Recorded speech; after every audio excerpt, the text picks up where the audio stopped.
My husband and his friends thought it'd be hilarious to abandon me in Prague without my passport or wallet after an argument. "Let's see how she manages on her own," they laughed, driving away. I didn't come crawling back. 6 months later, Kirby tracked me down in Budapest where I'd built something extraordinary. My revenge wasn't just surviving, it was thriving beyond his wildest imagination. The brake lights of our rental car disappeared around the corner of the narrow cobblestone street, leaving nothing but the echo of my husband's friends' laughter, hanging in the crisp autumn air. Before we jump back in, tell us where you're tuning in from, and if this story touches you, make sure you're subscribed, because tomorrow I've saved something extra special for you. I stood frozen outside the small cafe in Prague's old town, my mouth still open in mid-sentence. The argument we'd been having suddenly rendered meaningless by his unthinkable action. "He's coming back," I whispered to myself, drawing curious stares from locals enjoying their evening meals at sidewalk tables. This is just to scare me. But the knot in my stomach tightened as minutes stretched into an hour, the sky darkening, over the unfamiliar city whose language I barely understood. The medieval spires of Prague Castle loomed in the distance, once magical, now menacing as I realized the truth of my situation. When I'd suggested Kirby not order that fourth beer at lunch, I never imagined it would escalate to this. His college friends, Cole, Dylan, and Bobby, celebrating their annual guys' trip that I'd been reluctantly invited to join, had egged him on when I mentioned heading back to our hotel. "She's always controlling you, man," Cole had said, ordering another round of Pilsners. "When did you get so whipped?" When I stood to leave, Kirby had followed me outside, his words slurred but his anger precise.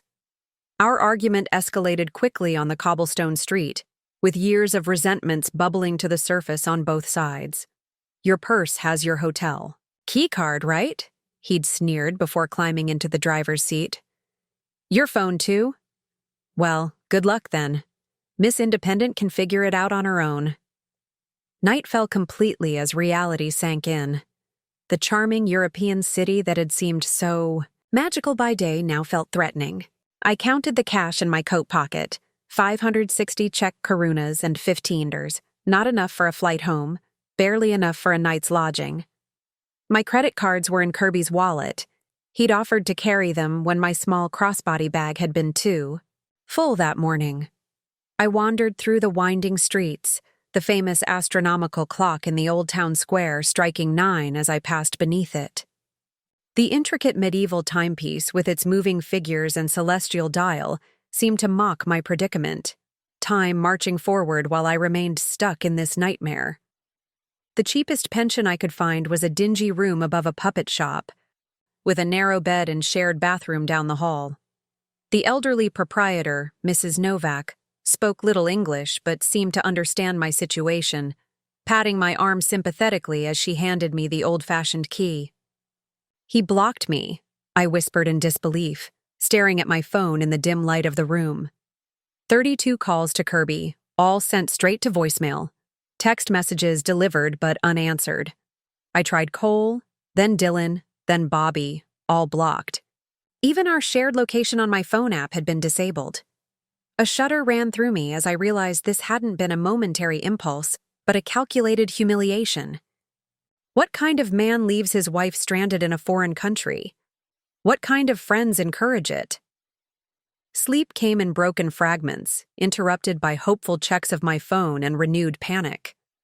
By morning, I'd convinced myself this nightmare would and Kirby would return apologetic but ready to blame me for overreacting to his joke.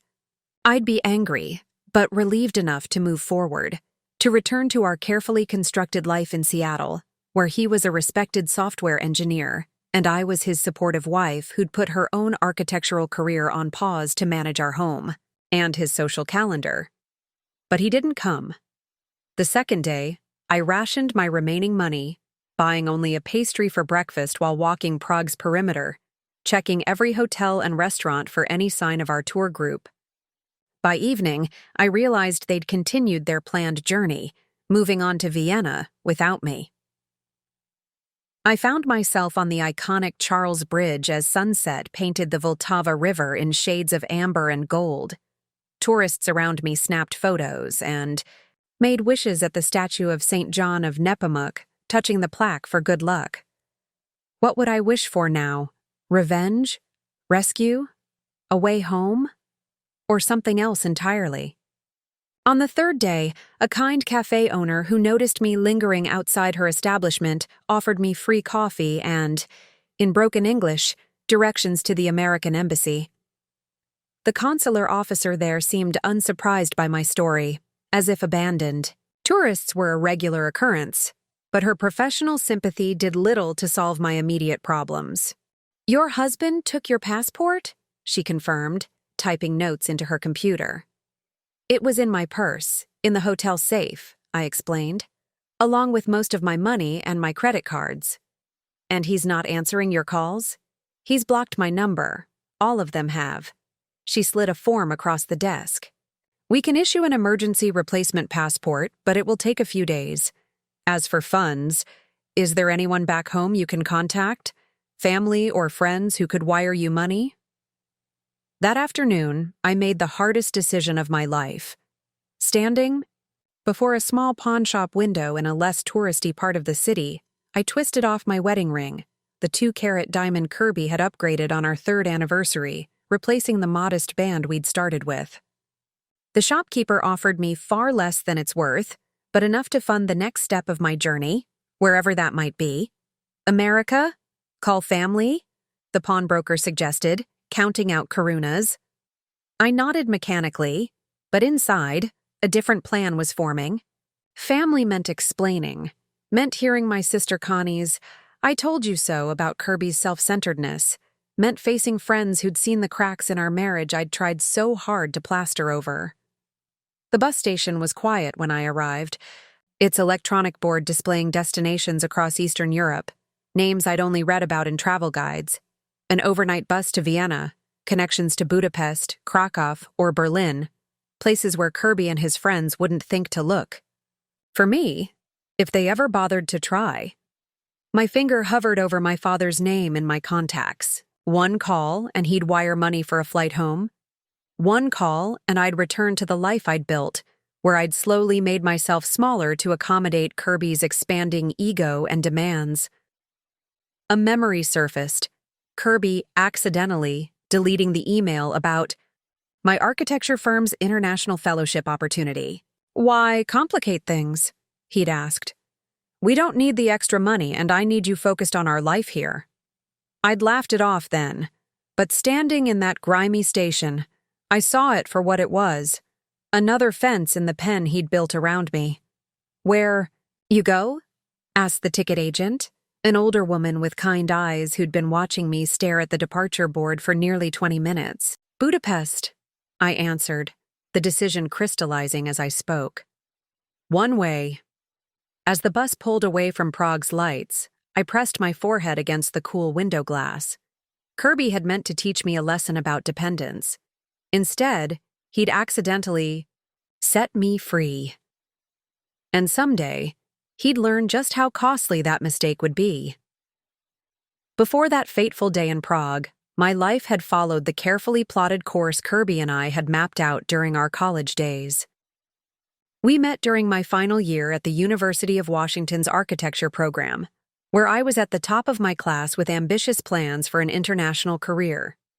Kirby was already 2 years into his software engineering job at a prominent tech company, attending a mutual friend's party where he immediately zeroed in on me. "Sheila designs buildings that actually look like art," our friend Janet had told him, showcasing my portfolio on her phone. "She's brilliant." Kirby had seemed genuinely impressed then, asking thoughtful questions about my influences and vision. That first night, we stayed up until 3 a.m. discussing everything from sustainable urban planning to our shared love of Anthony Bourdain's travel shows. I'd never connected with someone so quickly, so completely. Our courtship was a whirlwind. Weekend trips to Portland and Vancouver, impromptu picnics where he'd surprise me with obscure architectural magazines, supportive late nights as I finished my thesis project, Preparing and narrating this story took us a lot of time, so if you are enjoying it, subscribe to our channel. It means a lot to us. Now back to the story. When he proposed 6 months later, I said yes without hesitation, despite my sister Connie's concerns. "Don't you think it's a bit fast?" she'd asked over coffee. "And what about that fellowship in Copenhagen you were so excited about?" "Kirby's company has an office in Denmark," I'd replied confidently. "We've already discussed it. He said he could request a transfer if I get the position." But something shifted after the honeymoon. The transfer request to Denmark never materialized. The timing wasn't right. The company was restructuring the European division. His team needed him in Seattle. Each explanation sounded reasonable on its own, delivered with apologetic kisses, and promises of maybe next year. I took a position at a local firm instead, focusing on sustainable community projects that initially fulfilled me. Kirby seemed proud, bringing colleagues home for dinner parties where he'd introduce me with a proprietary hand on my shoulder. My wife, the architectural genius who's reinventing public housing. Yet over time, these introductions evolved subtly. Sheila used to work on those high-concept projects, but she's focusing on our home renovation now. As if my career had become a quaint hobby rather than a profession. The renovation of our craftsman bungalow gradually consumed more of my time as Kirby's work hours stretched longer. His annual bonus funded an extensive kitchen remodel that he insisted needed my expert eye, making it impossible to accept the part-time teaching position at my alma mater. "It wouldn't be fair to your students," he'd reasoned, selecting Italian marble countertops that required specialized maintenance. "You'd be stretched too thin between teaching, your firm, and managing all this." His reasoning always sounded logical, considerate even. He never explicitly asked me to scale back my career. He just created circumstances where doing so seemed like the only responsible choice. His friend group reinforced this dynamic. Cole, Dylan, and Bobby, college buddies who'd remained inseparable since freshman year, had all followed similar paths. Ambitious careers, stay-at-home or part-time working wives, weekend golf outings, and annual guys' trips that grew more elaborate each year. "Emily doesn't mind," Dylan would say about his wife, who'd once been a promising graphic designer. "She understands the pressure we're under. 2 weeks away is nothing compared to what we provide." I watched as these women, once driven professionals, with their own ambitions, gradually transformed into support systems for their husband's success. Emily now managed Dylan's schedule and social media presence. Connie, once a competitive swimmer with Olympic trials to her name, now organized Bobby's charity galas and networked with potential clients. Janet had abandoned her PhD to handle Cole's investment properties. Kirby had been subtler than his friends, never demanding outright that I minimize my career. Instead, he'd praise my adaptability, my ability to balance it all, while steadily increasing it all to include managing our investments, planning company events at our home, coordinating with his parents about their retirement planning, and maintaining our social calendar with industry contacts crucial to his advancement. My own parents had divorced when I was 12, my father remarrying and starting a new family in Florida, my mother retreating into her career as a hospital administrator.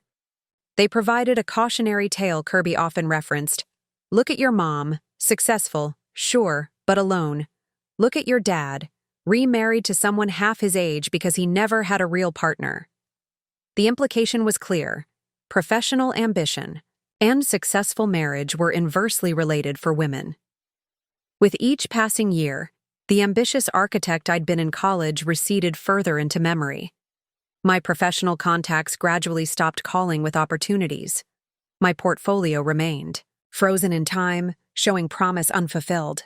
Meanwhile, Kirby's career flourished. Promotions, stock options, speaking engagements at industry conferences, all supported by my behind-the-scenes management. When the invitation to join the guys' trip to Eastern Europe came, I'd been surprised. These were sacred male bonding rituals from which partners were typically excluded, but Kirby had insisted. It's our 10th anniversary next month, he'd explained. The guys suggested I bring you along as an early celebration. Plus, you've always wanted to see Prague's architecture, right? What I didn't know then was that Cole's marriage was disintegrating. His wife Janet had recently discovered his year-long affair with a coworker.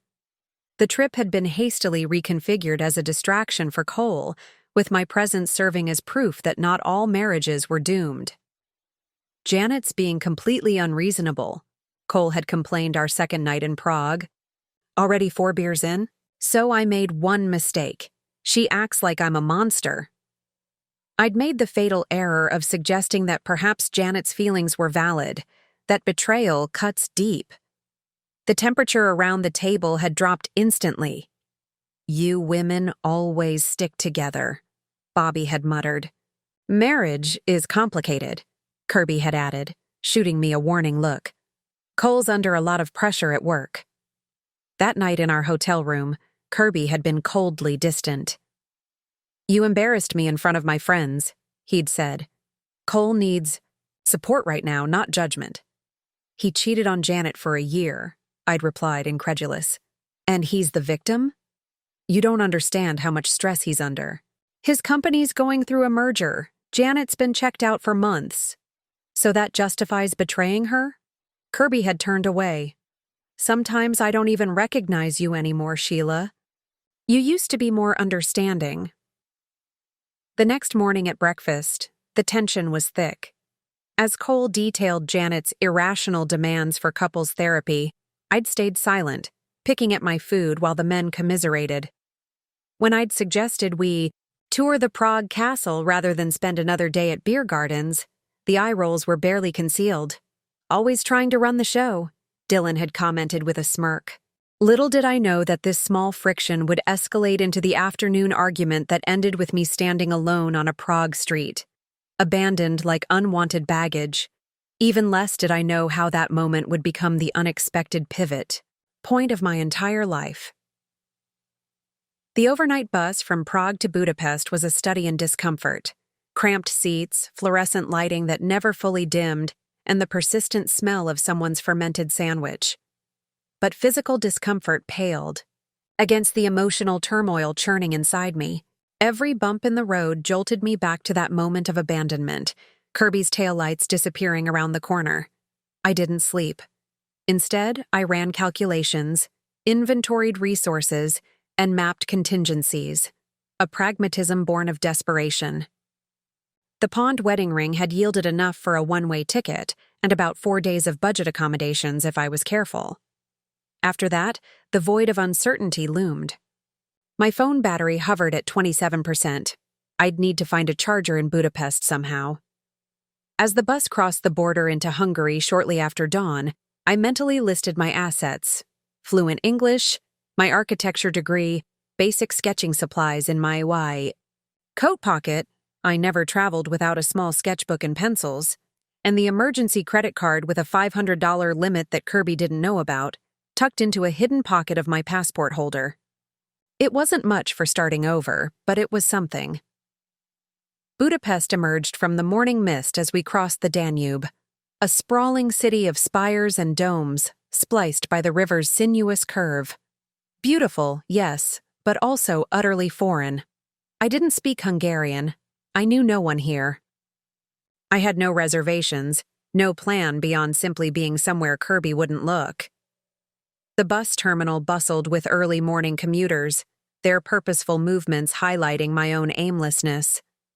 Finding a corner bench, I plugged my phone into a public charging station and allowed myself 15 minutes to feel the full weight of my situation. Tears came in a silent, efficient stream that I wiped away with my sleeve.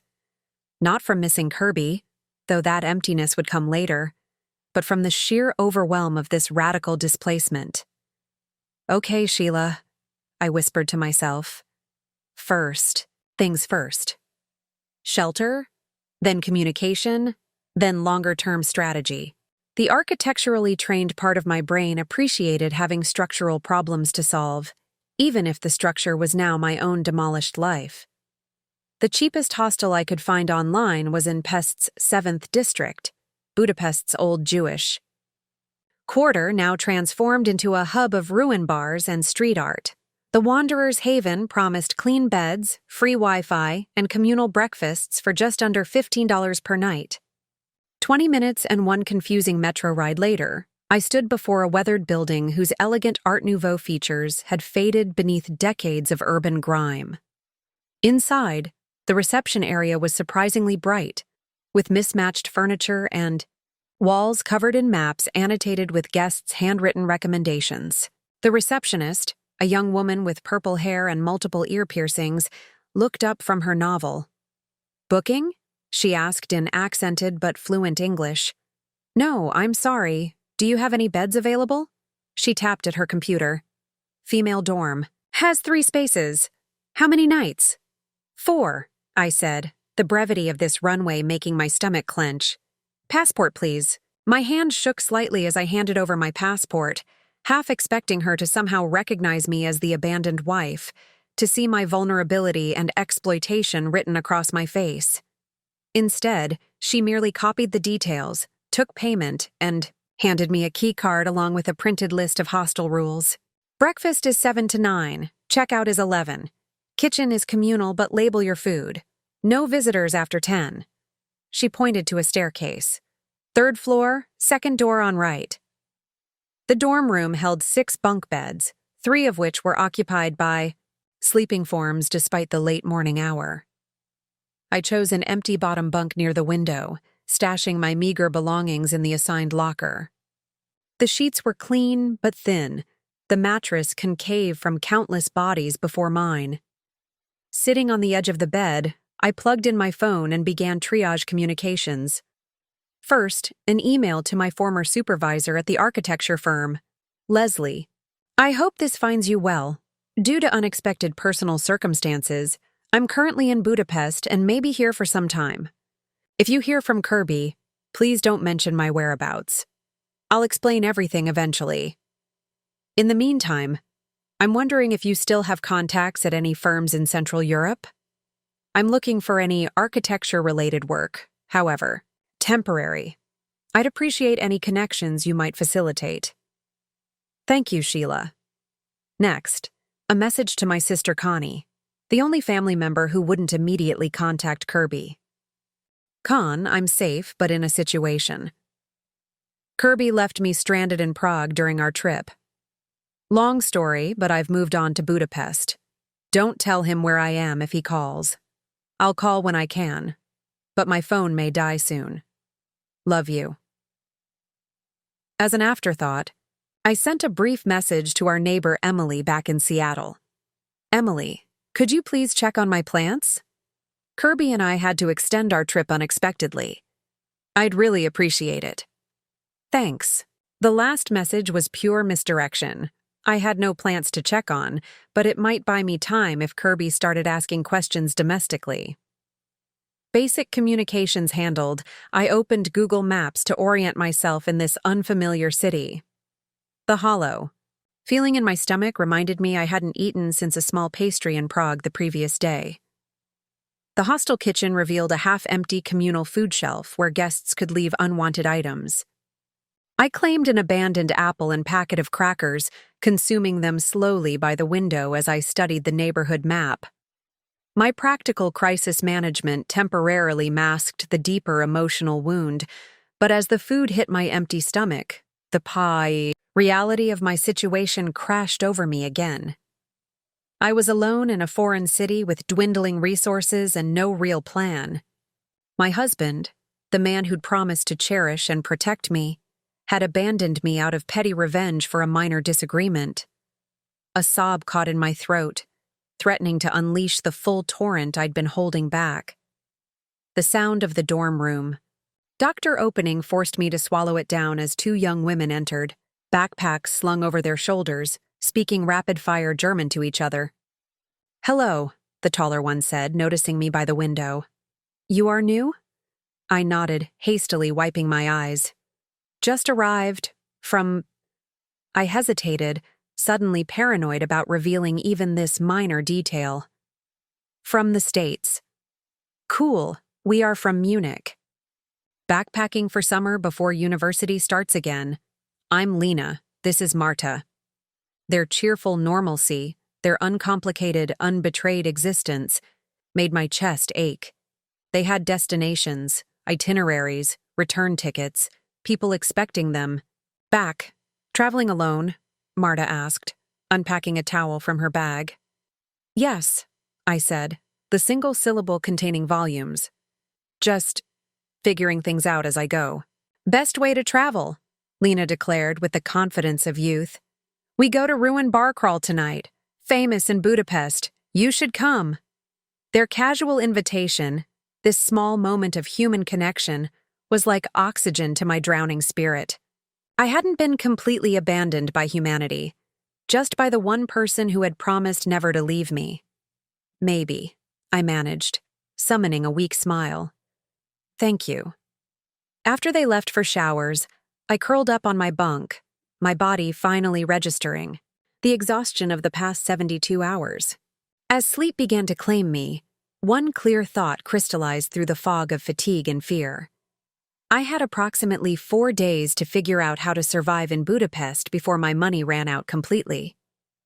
4 days to transform from abandoned wife to something else, someone else. The architect in me knew every reconstruction required first tearing down the damaged structure. Perhaps Kirby had inadvertently done me a favor by demolishing my old life. Now I just had to find the courage and resources to build something new from the rubble. I awoke to the sounds of strangers rustling through backpacks and speaking in hushed tones. For one blissful moment, confusion reigned. Where was I? Then reality crashed back with crushing force. The hostel, Budapest, abandonment. The room was now full, all 6 bunks occupied, with travelers speaking a babel of languages as they prepared for evening adventures. My phone showed 7:14 p.m. I'd slept through most of the day, my body surrendering to stress and exhaustion. 3 notifications waited. A brief reply from Connie. WTF? Call me now. A concerned response from Leslie. R. You okay? This sounds serious. I do have some contacts calling you, and nothing from Kirby or his friends. I sat up slowly, my head throbbing from dehydration and emotional overload. Lena caught my eye from across the room, where she was applying mascara using a small mirror. Sleeping. Beauty awakes! You join us for Ruin Bars now? Her enthusiasm was both irritating and appealing in my fragile state. I need to make some calls first, I managed, my voice rusty from sleep and unshed tears. In the hostel's small communal bathroom, I confronted my reflection under harsh fluorescent lights. A stranger stared back, hair limp, eyes shadowed, skin pale. I splashed cold water on my face, trying to wash away the evidence of my unraveling. I called Connie from the stairwell, seeking relative privacy. Jesus Christ, Sheila, what happened? My sister's voice, even laced with worry, was a lifeline to my old world. The story spilled out in disjointed fragments, the argument, the abandonment, my impulsive flight to Budapest. Saying it aloud made it sound even more outlandish, like a poorly written movie plot rather than my actual life. That absolute piece of... Connie's vocabulary became colorfully inventive. I'm booking you a flight home right now. This is insane. No, I said, surprising myself with the firmness in my voice. Not yet. Sheila, you're alone in a foreign country with no money. This isn't the time for stubbornness. It's not stubbornness, How could I explain this nebulous feeling that returning immediately would somehow complete Kirby's punishment? I need to process this on my terms. Has he contacted you? Does he even know where you are? No. And I want to keep it that way for... now? Connie sighed, the sound traveling thousands of miles to wrap around me with familiar exasperation. Mom and Dad will freak if they find out. Then don't tell them yet, I pleaded. Give me a week to figure things out. After extracting promises to check in daily and accept emergency funds if needed, I ended the call with Connie and dialed Leslie. My former supervisor answered on the first ring. Sheila, are you all right? Your email was concerning. I gave her an abbreviated version of events, focusing on my immediate need for work rather than the humiliating details of my abandonment. I might have something, she said cautiously. A former colleague, Victor Nemeth, runs a small architecture firm in Budapest specializing in historical renovations. They occasionally need English-speaking consultants for international heritage projects. Hope flickered weakly. That sounds perfect. I'll email him tonight. But Sheila? Her voice softened. Shouldn't you come home? Deal with this situation properly? There's nothing proper about any of this, I said, fatigue evident in my voice. I appreciate the contact, Leslie. Truly.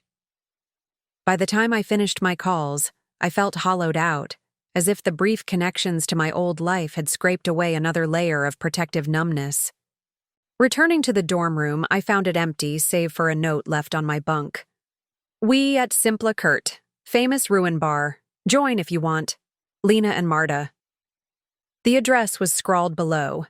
I hesitated, torn between the appeal of human company and the overwhelming desire to curl into a ball and disappear.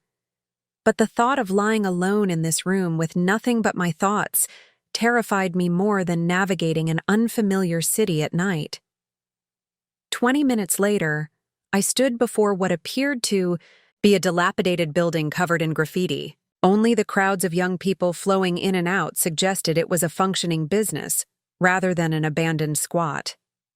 Inside, Simple Kurt revealed itself as a wonderland of creative decay, a former factory converted into a maze of bars, and seating areas, decorated with salvaged objects from communist-era Hungary. Bicycles hung from ceilings, old television sets housed plants, mismatched furniture, crowded rooms lit by strings of colored bulbs. Under different circumstances, I would have been enchanted by the architectural repurposing, the brilliant adaptation of space. Tonight, I merely felt overwhelmed, adrift in a sea of carefree tourists and locals. After 15 minutes of fruitless searching for the German girls in the labyrinthine space, I retreated to a quieter courtyard and ordered the cheapest drink on the menu. Sipping slowly to make it last, I pulled out my phone to check my dwindling funds. The numbers stared back, implacable. After hostel costs, I had enough for perhaps 3 more days of bare subsistence. The emergency credit card would extend that runway slightly, but without income, I was on a countdown to destitution. For the first time, practical fears overwhelmed emotional ones. What if Leslie's contact didn't pan out? What if I couldn't find any work? Would I end up sleeping on the streets of Budapest? Another cautionary tale of a naive American abroad? My architecture training had taught me to solve problems methodically. Analyze, identify constraints, develop solutions. But this problem felt insurmountable. The constraints too numerous, the variables too unpredictable. A notification illuminated my phone, an email from Kirby. My heart lurched painfully as I opened it.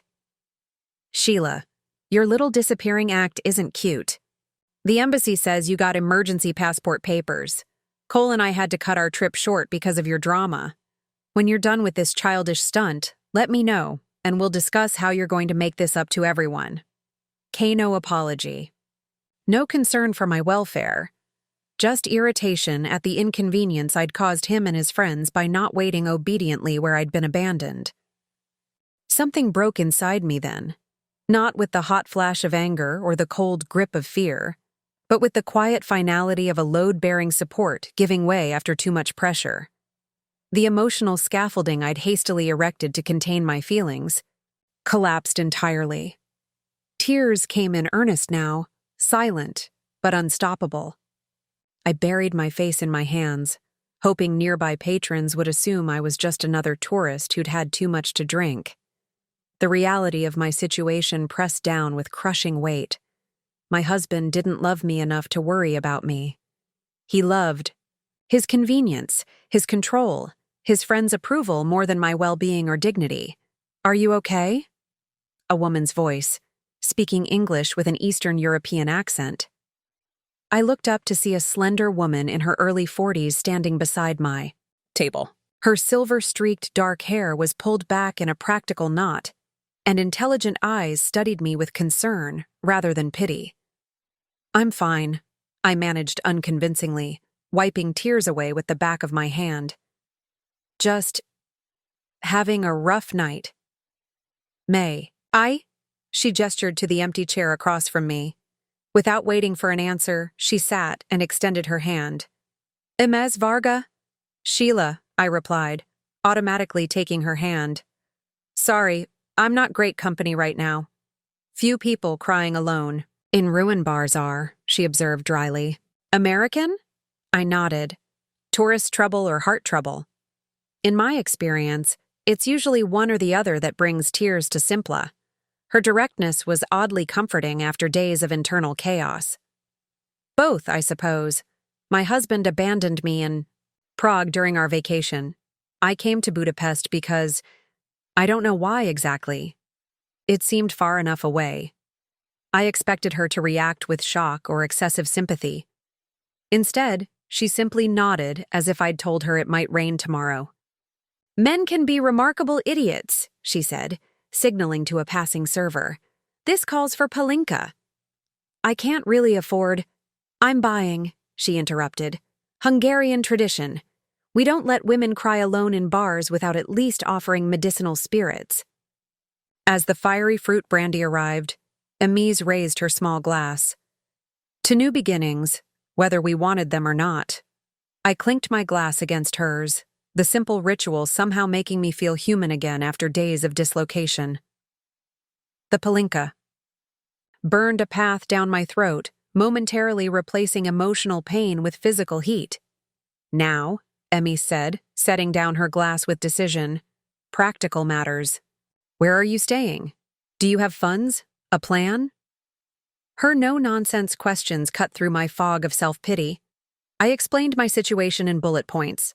The hostel, my dwindling finances, the potential architecture contact. "Architecture?" Her eyebrows rose slightly. "What kind?" "My background is in sustainable design and historical preservation. I worked for an urban renewal firm in Seattle before." I trailed off, reluctant to explain how I'd gradually surrendered my career to support. Kirby's Amise's expression shifted subtly, assessment replacing casual concern. "Interesting coincidence," she said, pulling a business card from her bag. "I teach architectural history at Budapest University of Technology. We're currently partnering with the city on a project to document endangered Art Nouveau buildings. In the Jewish Quarter, we need someone with preservation experience to assist with condition assessments." She slid the card across the table. "Come to my office tomorrow at 10 a.m. Bring your portfolio, even if it's just digital. I can't promise anything permanent, but it might solve your immediate problem while you recalibrate." The synchronicity seemed too perfect, too convenient, like a plot contrivance in a film rather than real life. Yet the card in my hand felt solid, the opportunity tangible in a way nothing had since Kirby drove away. "Why would you help me?" I asked, suspicion momentarily overriding gratitude. "You don't know me." Amise's smile contained a hint of something I couldn't quite read. Amusement, perhaps, or recognition. "Let's just say I have experience with men who try to keep talented women small," she said, rising from the table. 10 a.m. tomorrow. Don't be late." As she walked away, vanishing into the colorful chaos of the ruin bar, I stared at the business card in my hand. For the first time in days, the knot of panic in my chest loosened slightly. Perhaps Budapest wasn't just an escape. Perhaps it was exactly where I needed to be. Morning arrived with the peculiar disorientation of waking in a hostel dormitory. The gentle rustling of strangers preparing for their day. The muffled conversations in multiple languages. The thin stream of light filtering through inadequate curtains. My head throbbed from the palinka, but the fog of despair that had enveloped me since Prague had lifted slightly. Emise's business card sat on the small shelf beside my bunk, a tangible connection to possibility. Breakfast in the hostel's communal kitchen was a simple affair of bread, jam, and instant coffee. I nursed the bitter beverage while reviewing my digital portfolio on my phone, projects from graduate school, my early work at the Seattle firm, conceptual designs I'd created in my spare time before Kirby had gradually filled that spare time with his priorities. Looking at these projects was like reconnecting with a former self, ambitious, creative, uncompromising in my vision. When had I started compromising? When had Kirby's dismissive "that's nice, babe" become enough validation for work that once earned academic awards and professional recognition? The hostel offered a shared computer for guests, and I managed to send Leslie a quick update and print a bare-bones resume before heading out. Budapest in morning light revealed itself as a city of contrasts. Grand boulevards lined with ornate 19th-century buildings giving way to narrow streets with crumbling facades still bearing bullet holes from the 1956 revolution. In another life, I would have wandered these streets with my sketchbook, capturing architectural details and spatial relationships. Today, I walked with purpose, following Google Maps to the university address on Emise's card. The campus of Budapest University of Technology spread along the Buda side of the Danube, its main building an imposing neo-Renaissance structure. Emise's office was in a more modern edition, a simple plaque identifying her as Dr. Emise Varga, Professor of Architectural History and Heritage Conservation. She answered my knock with a brisk, "Come in," barely glancing up from the papers spread across her desk. The office was small but with an enviable view of the river and Parliament building beyond. Bookshelves overflowed with architectural texts in multiple languages, and the walls were covered with technical drawings and photographs of buildings in various states of decay. "You're punctual. Good." Emise finally looked up, gesturing to the chair opposite her desk. "In academia, that's surprisingly rare." "Thank you for meeting me," I began, suddenly nervous, especially given the unusual circumstances. "I didn't invite you here out of charity," she said matter-of-factly. "Our project needs someone with your expertise, assuming your portfolio matches what you described." She held out her hand for my phone, reviewing my work with methodical efficiency, occasionally asking precise questions about methodologies or materials. After 20 minutes of quiet assessment, she returned the device. "Acceptable. Your study of terracotta facade preservation techniques is particularly relevant to our work here. When can you start?" The directness of her question caught me off guard. "Start? You're offering me a position?" "A temporary research fellowship. 3 months, with possibility of extension. The stipend is modest, 13,000 forints daily, but it includes housing in a university apartment and access to campus facilities." I did quick mental calculations. The daily rate converted to roughly $45 USD, far below what I'd earned in Seattle, but enough to survive in Budapest, especially with housing included. 3 months would give me time to sort out my situation, establish some independence, and decide on next steps. "The work begins immediately," Emise continued. "We're documenting endangered buildings in the Jewish quarter before developers can destroy them. It's urgent, often frustrating work against bureaucracy and profit motives." She paused, studying me with penetrating intensity. "This isn't a tourist experience, Sheila. It's not an escape from reality. It's hard work with real stakes for this neighborhood's heritage. Can you commit to that, regardless of whatever personal drama brought you here?" Her question cut to the heart of my situation. Was I running away or running toward something? Was this an emotional reaction to Kirby's betrayal or the first step toward reclaiming my professional identity? My phone buzzed with an incoming call, Kirby's number. The second time he'd tried reaching me today. Each time, I'd let it go to voicemail, not yet ready to hear his voice. "I need to take this," I said, rising from the chair. Emise's expression remained neutral. "Of course, I'll give you privacy."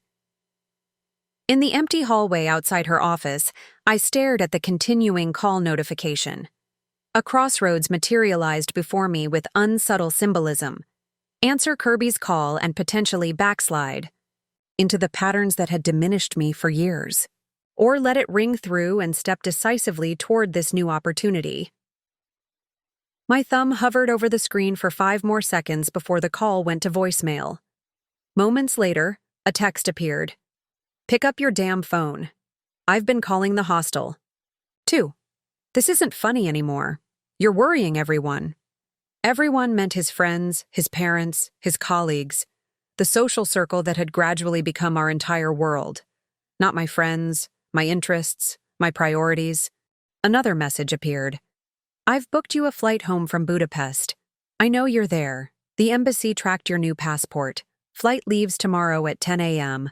I'll text you the confirmation, the presumption, that he could simply command my return, that I would obey without question, crystallized everything wrong with our relationship. Even in his attempt to rescue me, he was enforcing his control, expecting compliance. My hands trembled slightly as I typed a reply. The first communication I'd initiated with him since being abandoned. I'm not coming home tomorrow. I've taken a position here. We'll discuss divorce arrangements when I'm ready.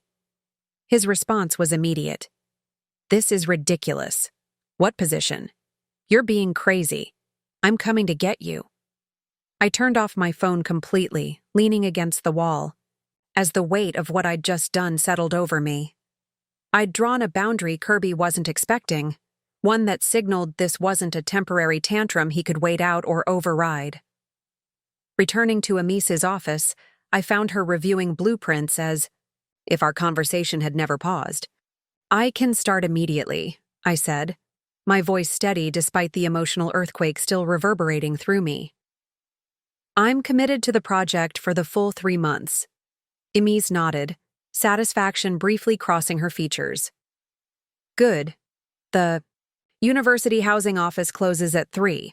We should handle the paperwork now. As we walked across campus to process my appointment, I felt a curious lightness despite the gravity of my decision. For the first time in years, I had chosen a path based solely on my own professional interests and needs, without filtering it through Kirby's expectations or convenience. The university apartment was small, essentially a studio with basic furnishings, kitchenette and private bathroom, but after days in a hostel dormitory, it felt like luxurious privacy. Located in a communist-era concrete building that housed visiting faculty and international students, it was functional rather than beautiful. But the large windows overlooked a quiet courtyard where trees were just beginning to bud. That evening, sitting on the narrow bed with my few possessions arranged in the provided wardrobe, I finally reactivated my phone. 12 missed calls from Kirby, 5 from Connie, 3 voicemails. I listened to Connie's first. Sheila, Kirby's called me 4 times. He says you're refusing to come home and took some random job. Call me ASAP, I'm worried. Kirby's messages escalated from anger to manipulative concern. This isn't like you, Sheila. I'm worried you're having some kind of breakdown. Please let me help you. The third voicemail was from Leslie. I spoke with Victor Nemeth as promised, but he says you've already accepted a position with Dr. Varga? That's wonderful news. Call me when you can with details. I texted Connie first, explaining my decision in simple terms. I've taken a 3-month research fellowship at Budapest University. Housing provided. This is something I need to do. I'm safe and okay. We'll call tomorrow with details. Then I removed my wedding ring, the original modest band that had survived the pawn shop in Prague, and placed it in the small desk drawer. Not discarded, but set aside. A symbol of the pivotal choice I'd made, to prioritize rebuilding myself over repairing a relationship that had slowly dismantled my identity. Tomorrow I would begin documenting endangered architecture in Budapest's historic district. The irony wasn't lost on me. I would be preserving threatened structures while reconstructing my own damaged foundation.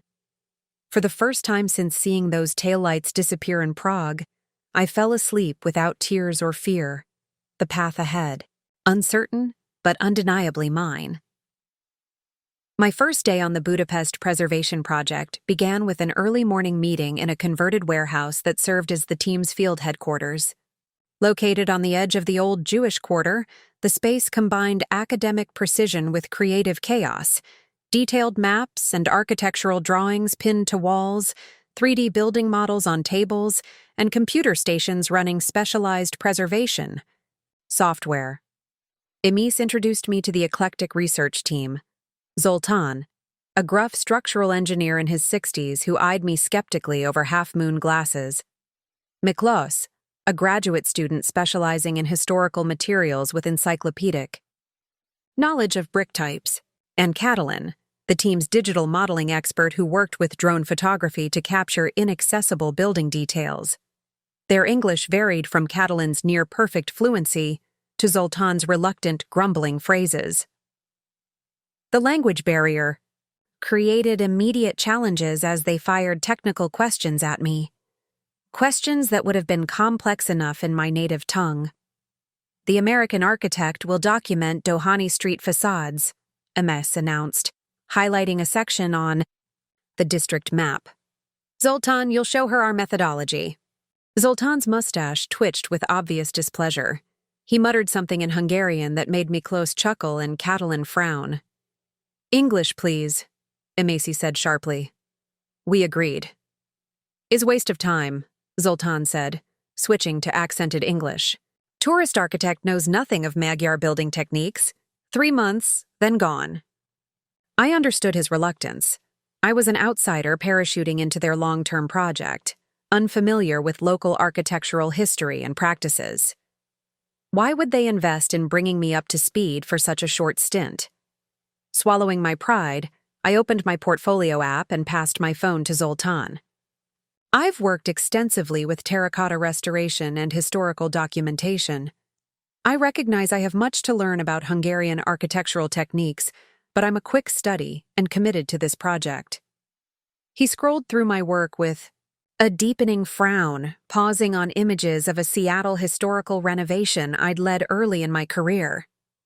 Without a word, he passed the phone to Miklos, who studied it intently before showing something to Catalin. The Gordon Hotel restoration, Miklos said, his English hesitant but precise. You used traditional methods for the facade decoration? Yes. We worked with a family foundry that had preserved 19th-century terracotta techniques, I explained. Surprised he recognized the project. We recreated the original molds from damaged pieces. Something shifted in the room's atmosphere. Zoltan rattled off rapid Hungarian to Emis, gesturing toward me occasionally. She responded with a satisfied nod. Zoltan says there are similar technical challenges with the Dohany Street buildings, Emis translated. He will work with you today. Thus began my crash course in Hungarian architectural preservation. Zoltan proved to be a demanding but thorough teacher, his initial skepticism gradually yielding to grudging professional respect as we navigated narrow streets documenting crumbling Art Nouveau facades. His English improved when discussing technical matters, and my sketchbook quickly filled with Hungarian architectural terms beside detailed drawings. By late afternoon, my brain felt waterlogged with new information, my feet ached from walking, and the emotional toll of the past days began to reassert itself. Zoltan noticed my flagging energy as we documented our final building of the day. Enough, he declared abruptly, packing away his measuring tools. Tomorrow, continue. Now, coffee.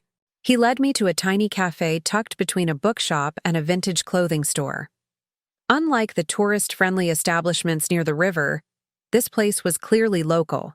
The menu handwritten in Hungarian, the clientele older and engaged in intense conversations over small cups of espresso. The proprietress greeted Zoltan warmly, her curious gaze lingering on me as he introduced us. I caught only a few words, American and architect, before she disappeared behind the counter, returning with 2 coffees and a plate of small nut-filled pastries. My wife, Julia, Zoltan explained as she joined us at the table. Cafe, 42 years. Julia spoke no English, but communicated through animated gestures and rapid Hungarian that Zoltan selectively translated. I gathered she was asking about my sudden appearance on the preservation team. Tourist architect has husband problems, Zoltan explained to his wife with unexpected directness. Left in Prague. Came here. I nearly choked on my coffee. How did you? Emis tells me, he shrugged, unperturbed by the invasion of privacy.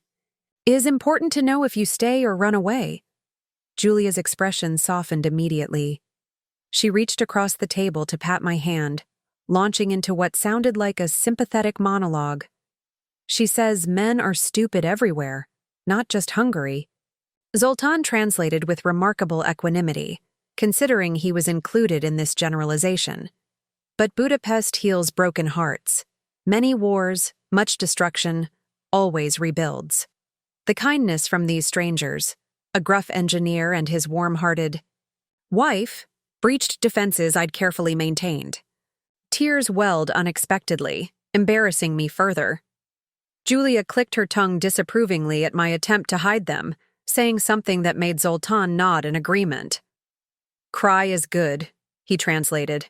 Like rain for buildings, cleans then, repair begins. This unexpectedly poetic statement from the taciturn engineer broke the remaining tension. I found myself laughing through tears, the surreal nature of my situation suddenly striking me full force. 1 week ago, I had been a Seattle architect's wife planning anniversary dinner parties. Now I was crying in a Budapest cafe while a Hungarian couple I'd just met dispensed architectural metaphors for heartbreak. Julia vanished briefly, returning with a scarred leather case containing architectural tools, precision pens, specialized, rulers, a brass compass. Was mine when student? Zoltan explained. Not need now. You use. The gift, practical rather than sentimental, touched me deeply. These essential tools represented professional recognition, an acknowledgement of my capabilities beyond tourist architect status. As we walked back to the university quarter, Zoltan surprised me with an invitation. Sunday, dinner at our home, team tradition for new members. Julia cooks Hungarian food? Too much. 6 o'clock. Thank you, I said, genuinely moved by the inclusion. I'd be honored. He nodded brusquely, reverting to his usual reserved demeanor. Tomorrow, 8 o'clock. Much work. That evening in my sparse university apartment, I carefully arranged Zoltan's tools on the small desk, their presence transforming the impersonal space into something resembling a workspace. My phone remained deliberately silent. I'd muted. Kirby's constant calls and texts after a particularly disturbing message threatening to contact the Hungarian police to check on my mental state. Instead, I called Connie, desperate to share the day's developments with someone who knew the person I'd been before becoming Mrs. Kirby Walsh. You sound different, my sister observed after I recounted my first day. More like College Sheila. College Sheila had opinions and ambitions, I said, the realization crystallizing as I spoke. Somewhere along the way, I stopped believing I was entitled to either. Kirby's been calling me nonstop, Connie admitted. He's convinced you're having some kind of breakdown. Says he's flying to Budapest next week to bring you to your senses. A cold knot formed in my stomach. He can try. Are you sure about this, Sheila? Building a life there on your own? I'm not building a life yet, I clarified. I'm remembering how to exist independently. There's a difference. After ending the call with promises to check in regularly, I opened my sketchbook to review the day's notes. Between technical diagrams and Hungarian terminology, I'd unconsciously drawn small vignettes of my new colleagues, Zoltan's expressive eyebrows, Catalin's focused posture at the computer, Miklos gesturing enthusiastically about brick patterns. These quick sketches captured something beyond physical appearance, the passion these people brought to their work, their commitment to preserving architectural heritage against commercial pressures. It was the kind of professional dedication I'd once possessed, before gradually subordinating my career to Kirby's. A knock at my door interrupted these reflections. Catalin stood in the hallway, a laptop under one arm and a bottle of wine in the other. "Emmy said you might need help with the documentation software," she explained. "Also, I thought, perhaps you would like company. First nights in new places can be lonely." Her thoughtfulness nearly undid me again. "That would be wonderful, thank you." As Catalin set up her computer on my small table, I realized how starved I'd been for uncomplicated female friendship. Kirby had subtly discouraged my close friendships, preferring we socialize as a couple with his colleagues and their wives, women with whom I shared little beyond our husbands' professional connections. Over cheap wine and plastic cups, Catalin patiently taught me the specialized software while sharing her own story, her childhood in a small Hungarian village, her passion for digital preservation sparked by watching her grandparents' neighborhood demolished for development. "Why? Did you come to Budapest?" she asked eventually. The real reason, not the professional one. I hesitated, uncertain how much to reveal to this new colleague. "My husband abandoned me during our vacation in Prague," I said finally, the words easier to say with each telling. It was meant to punish me for disagreeing with him publicly. When I didn't immediately try to follow him, he expected me to beg for rescue. Coming to Budapest was my way of refusing to play that role. Catalin nodded, unsurprised. Men often mistake independence for defiance. "Exactly," I said, struck by the precision of her observation. "As if my primary purpose is to validate his authority rather than exist as a separate person." We talked late into the evening, the software tutorial evolving into a deeper exchange about relationships, cultural expectations, and professional ambitions. Catalin's perspective, shaped by growing up in post-communist Hungary with its distinct gender dynamics, offered fresh insights into my own situation. As she gathered her things to leave, Catalin paused at the door. "You should know, everyone on the team has been difficult places. Zoltan lost his teaching position for political reasons under the old regime. Miklos supports his mother alone. Emes fought years for her position when men said preservation was not serious architecture. And you?" I asked. She smiled slightly. "My story is still writing itself, like yours."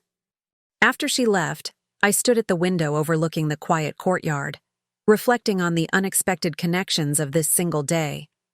In the space of 12 hours, I'd gone from complete isolation to the tentative beginnings of a professional community. People who valued my skills, respected my knowledge, and, perhaps most importantly, saw me as a separate entity from my marital status. I retrieved my wedding ring from the desk drawer, studying the simple gold band in the apartment's harsh lighting. For years, this circle of metal had defined me. Mrs. Walsh, Kirby's wife, supportive partner. Now it felt like an artifact from someone else's life. With deliberate movements, I placed it in an envelope, wrote Kirby's Seattle address on the front, and set it aside to mail tomorrow. Not as a dramatic gesture of finality, but as a quiet acknowledgement of transition, from dependent to independent, from accessory to autonomous. Whatever came next, whether reconciliation or permanent separation, it would happen on new terms, with both of us standing on equal ground. Days melted into weeks as I settled into a rhythm in Budapest. Each morning began with strong Hungarian coffee in my small apartment, before joining the preservation team at the warehouse headquarters. My days filled with meticulous documentation work, measuring ornate facades, cataloging deterioration patterns, photographing architectural details at risk of being lost forever. Physical challenges emerged immediately. The work demanded stamina I'd lost during years of sedentary office meetings and social events. My body protested with aching muscles and blistered hands as I climbed rickety scaffolding, hauled equipment through narrow streets, and contorted into awkward positions to measure decorative elements. American architect too soft, Zoltan observed. My third day, as I massaged cramping fingers after hours of detailed sketching. Without comment, he produced a small tin of pungent salve from his seemingly bottomless work bag, demonstrating how to work it into the strained tendons. The balm, a traditional remedy containing horse chestnut and camphor, burned intensely before providing blessed relief. Like many aspects of my new existence, it required enduring initial discomfort before improvement followed. Language barriers created daily comedic moments and frustrations. My attempts at basic Hungarian phrases often resulted in bemused looks from locals. Apparently, my pronunciation transformed good morning into something involving sheep. The team switched to English when addressing me directly, but discussions among themselves remained rapid-fire Hungarian that left me struggling to follow technical debates. Miklos took pity on me, offering evening language lessons in exchange for help with his English academic writing. Our sessions in the university library became a highlight, his patience with my mangled pronunciation matched by my careful editing of his research papers on traditional brick manufacturing techniques. Hungarian is not impossible, he encouraged after I successfully ordered coffee without resorting to pointing. Just very different, like your English verb things. Phrasal verbs, I supplied. Yes. Why look up means find, but look down not means lose? Crazy English. These linguistic exchanges provided unexpected moments of lightness in days otherwise weighted with professional demands and emotional processing. Learning such a challenging language forced my brain into new patterns, offering respite from brooding over Kirby's increasingly desperate messages. He'd progressed from anger to bargaining, his texts evolving from accusations to promises. I've started therapy. I understand why you needed space. We can fix this together. Each message tugged at complex emotions. Part of me, the part conditioned over years to prioritize his needs, felt guilty for causing his distress. Another part recognized the manipulation beneath his apparent growth, the subtle implication that my role remained supporting his journey rather than pursuing my own. I maintained minimal contact, sending brief weekly updates confirming my safety, but refusing to engage with his pressure to return. His promised visit to Budapest hadn't materialized. Apparently, his company had denied emergency leave after his abrupt return from the European trip. This reprieve gave me necessary breathing room to adapt to my new circumstances without immediate confrontation. Professional challenges demanded my full focus anyway. The documentation methodology required precision beyond anything I'd practiced in years, with Zoltan accepting nothing less than perfection in measurements and observations. My first complete building assessment returned covered in red marks and Hungarian corrections, sending me back to the site for 3 days of revisions. Not bad for beginner, he conceded when reviewing my third attempt, which contained only 4 minor corrections. From him, this constituted high praise. Practical matters of daily life in Budapest required constant adjustment. My apartment came with minimal cooking facilities, just a 2-burner stove and mini refrigerator, necessitating daily shopping at local markets rather than the American habit of weekly grocery hauls. I learned to navigate the neighborhood butcher shop through elaborate charades, the produce vendor through careful pointing, the bakery through cautious repetition of Hungarian names for bread. The modest research stipend required careful budgeting. Public transportation replaced Uber, restaurant meals became rare treats, and my wardrobe consisted of functional work clothes supplemented with a few secondhand finds from local shops. After years of financial abundance with Kirby, this simplicity initially felt like deprivation before transforming into liberation. Freedom from consumption as identity, from appearance as priority. My phone became a lifeline to my previous world. Connie's regular check-ins providing stability when cultural adjustments overwhelmed me. Leslie emailed weekly, holding my emotional return ticket to Seattle's architecture community should I choose to use it. But my connection to physical place grew stronger with each passing day. I began carrying a sketchbook everywhere, capturing Budapest's architectural contradictions during lunch breaks and evenings. Here, a medieval detail surviving against odds. There, a communist-era apartment block retrofitted with solar panels. Everywhere, the collision of historical periods within single buildings. Sunday dinner at Zoltan and Julia's small apartment overlooking the Danube became a weekly institution. Their home occupied the top floor of a classic Budapest building, high, ceilings, parquet floors, tall windows framing river views. Here I discovered Hungarian cuisine beyond tourist goulash, Julia's chicken paprikash, cucumber salad, dumplings, and walnut desserts that temporarily obliterated all concerns beyond appreciating the next bite. These gatherings expanded to include the entire preservation team and occasional academic colleagues. Conversation flowed between Hungarian and English, becoming more comprehensible to me each week. Sometimes Julia's brother István brought his violin, filling the apartment with melancholy Magyar folk tunes that required no translation to communicate their emotional content. During the third such dinner, halfway through April, I found myself on their small balcony with a mace, watching evening light transform the Parliament building across the river.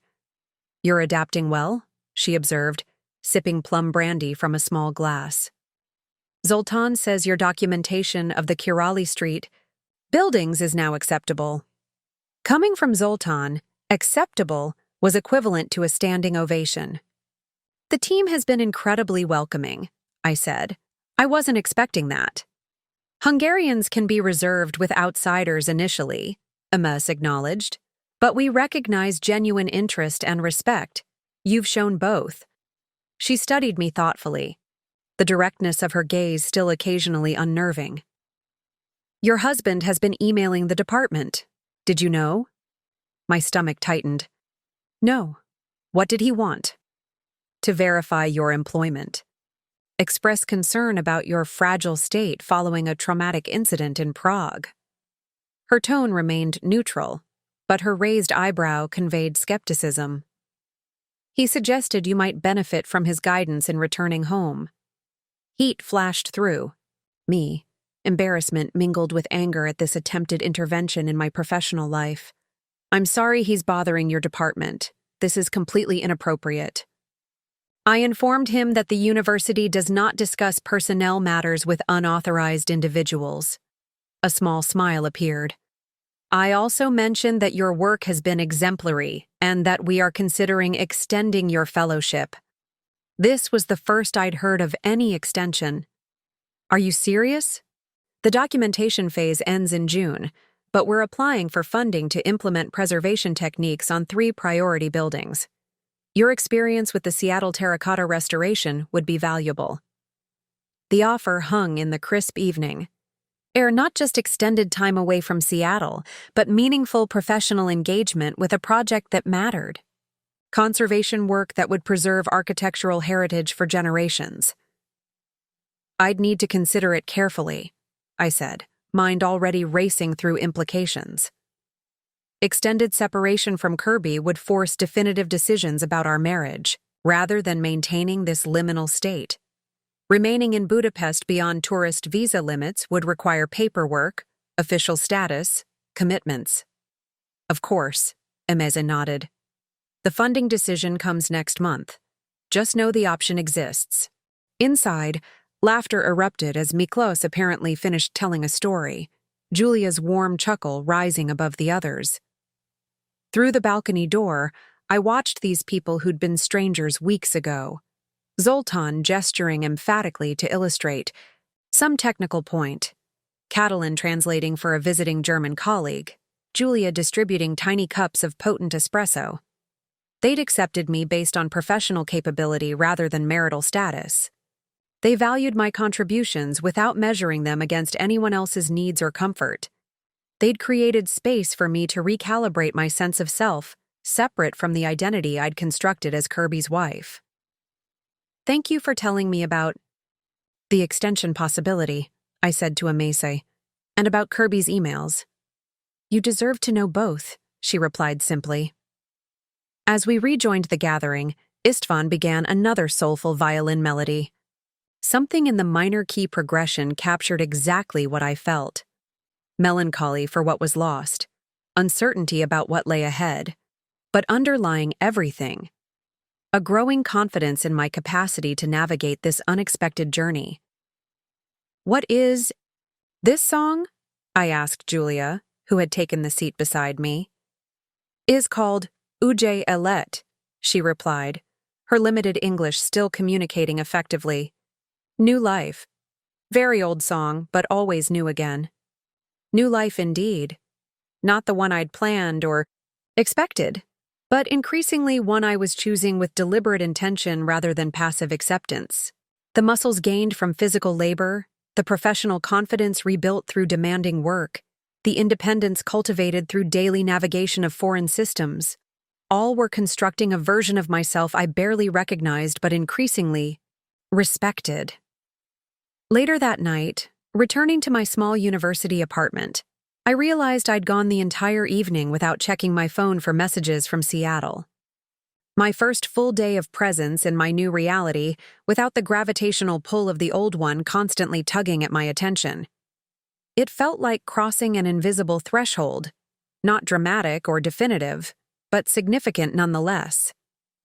The way a building gradually settles into its foundation, finding equilibrium after disruption, adapting to new circumstances without forgetting its original structure. May arrived with unexpected warmth, transforming Budapest from its early spring, austerity into a vibrant explosion of greenery and outdoor life. Cafes expanded onto sidewalks, the Danube sparkled with pleasure boats, and parks filled with locals soaking up sunshine after the long winter. My work with the preservation team had settled into a productive rhythm. Mornings were dedicated to field documentation of endangered buildings, afternoons to data compilation at headquarters, and occasional lectures at the university where I assisted Amis in teaching architectural conservation principles to graduate students. One unusually hot Tuesday, we finished early at a site on Rumbach Street where the ornate synagogue facade was deteriorating rapidly. Zoltan declared the heat unsuitable for proper assessment of the delicate stonework, and dismissed us for the day. As the team dispersed, he lingered beside me, uncharacteristically hesitant. "Tomorrow," he said, removing his glasses to wipe perspiration from his face, "is special day at Julia's Cafe, 30 years business anniversary. Small celebration, 2 o'clock. You come?" The invitation clearly mattered to him, though his gruff demeanor attempted to mask it. "I wouldn't miss it," I assured him. Catalin overheard and nudged my arm as we walked toward the metro.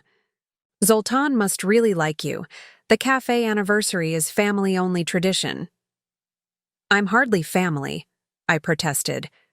"Perhaps not by blood," she conceded with a meaningful look. "But you've become something more than just colleague." The next day, I arrived at the cafe promptly at 2, surprised to find it closed to regular customers. Inside, the small space had been transformed with bouquets of spring flowers, white tablecloths, and a hand-lettered banner in Hungarian that I could partially decipher as congratulating Julia. The intimacy of the gathering was immediately apparent. Beyond our immediate team, only a dozen others were present. Istvan with his violin, elderly women who embraced Julia with familiar affection, a young couple with a toddler who bore Zoltan's unmistakable eyebrows. "Their daughter, Magda," Catalin whispered, following my gaze to the young family. "She is biology professor in Szeged, comes rarely to Budapest." Julia spotted me hesitating near the entrance and hurried over, enveloping me in a lavender-scented hug before pulling me firmly toward the family gathering. With elaborate gestures and Catalin's occasional translation, she introduced me to each relative as our American architect friend, a designation that seemed to confer immediate acceptance. The celebration unfolded with speeches I couldn't understand, but whose emotional resonance needed no translation. Photographs were shared, Julia and Zoltan as young revolutionaries in 1989 when Hungary's communist system was collapsing, the cafe in its early days with peeling paint and mismatched furniture, the couple standing proudly with a teenage Magda. Food appeared in waves, Traditional Hungarian dishes made richer for the special occasion, accompanied by local wines and, eventually, homemade palinka that István distributed with ceremonial gravity. The atmosphere grew increasingly festive as the afternoon progressed, with István's violin joined by impromptu singing. During a lull, I found myself beside Zoltán. In a quiet corner, the palinka had softened his usual reserve, his expression more contemplative than stern as he watched his wife laughing with her sister. 30 years is remarkable, I offered. The cafe is clearly beloved in the community. He nodded slowly. Was not always cafe. Before, illegal meeting place. This unexpected revelation captured my full attention. Illegal? During communist times? Yes. 1988, 1989. Big changes coming to Hungary. Julia and I, students then, architects like you, but also political. He searched for words, frustration crossing his face at the limitations of English. Switching tactics, he pulled a worn, leather wallet from his pocket and extracted a yellowed newspaper clipping. The black and white image showed a much younger Zoltán addressing a crowd, Julia beside him clutching papers. University protest, he explained. Against government. Building demolitions in Jewish quarter. Historic places, people's homes, destroyed for party buildings, big hotels for Western tourists with dollars. The parallels to our current preservation work were unmistakable. You were fighting the same battles 40 years ago. Same fight. Different enemy. Then, communist government. Now, big developers with money. His expression darkened. I lost teaching position at university, blacklisted. Julia, too. This place was her parents' small grocery. We made upstairs apartment meeting place for architects, historians, students. Dangerous times. I tried to imagine the taciturn engineer and his warm-hearted wife as young revolutionaries, risking their careers and possibly freedom to protect architectural heritage. The cafe took on new significance, not just a business, but a continuation of lifelong principles. After changes, no teaching jobs for us still. Too political, they say. So Julia makes cafe downstairs. I work construction, then small engineering. Projects. Still, we document buildings, fight for preservation. 40 years now. The depth of their commitment humbled me. My own career sacrifices for Kirby seemed trivial compared to their decades of professional marginalization for standing by their convictions. Why are you telling me this? I asked, sensing there was more behind this unusually personal disclosure. Zoltán studied me intently. Amis says possible fellowship extension for you. Important you understand. This work, not just job for us, is life purpose. His implication was clear. If I stayed, it would mean committing to something beyond professional, advancement or personal healing.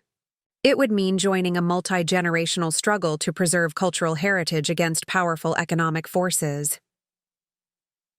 Before I could respond, Magda approached with her young son, breaking the moment's intensity.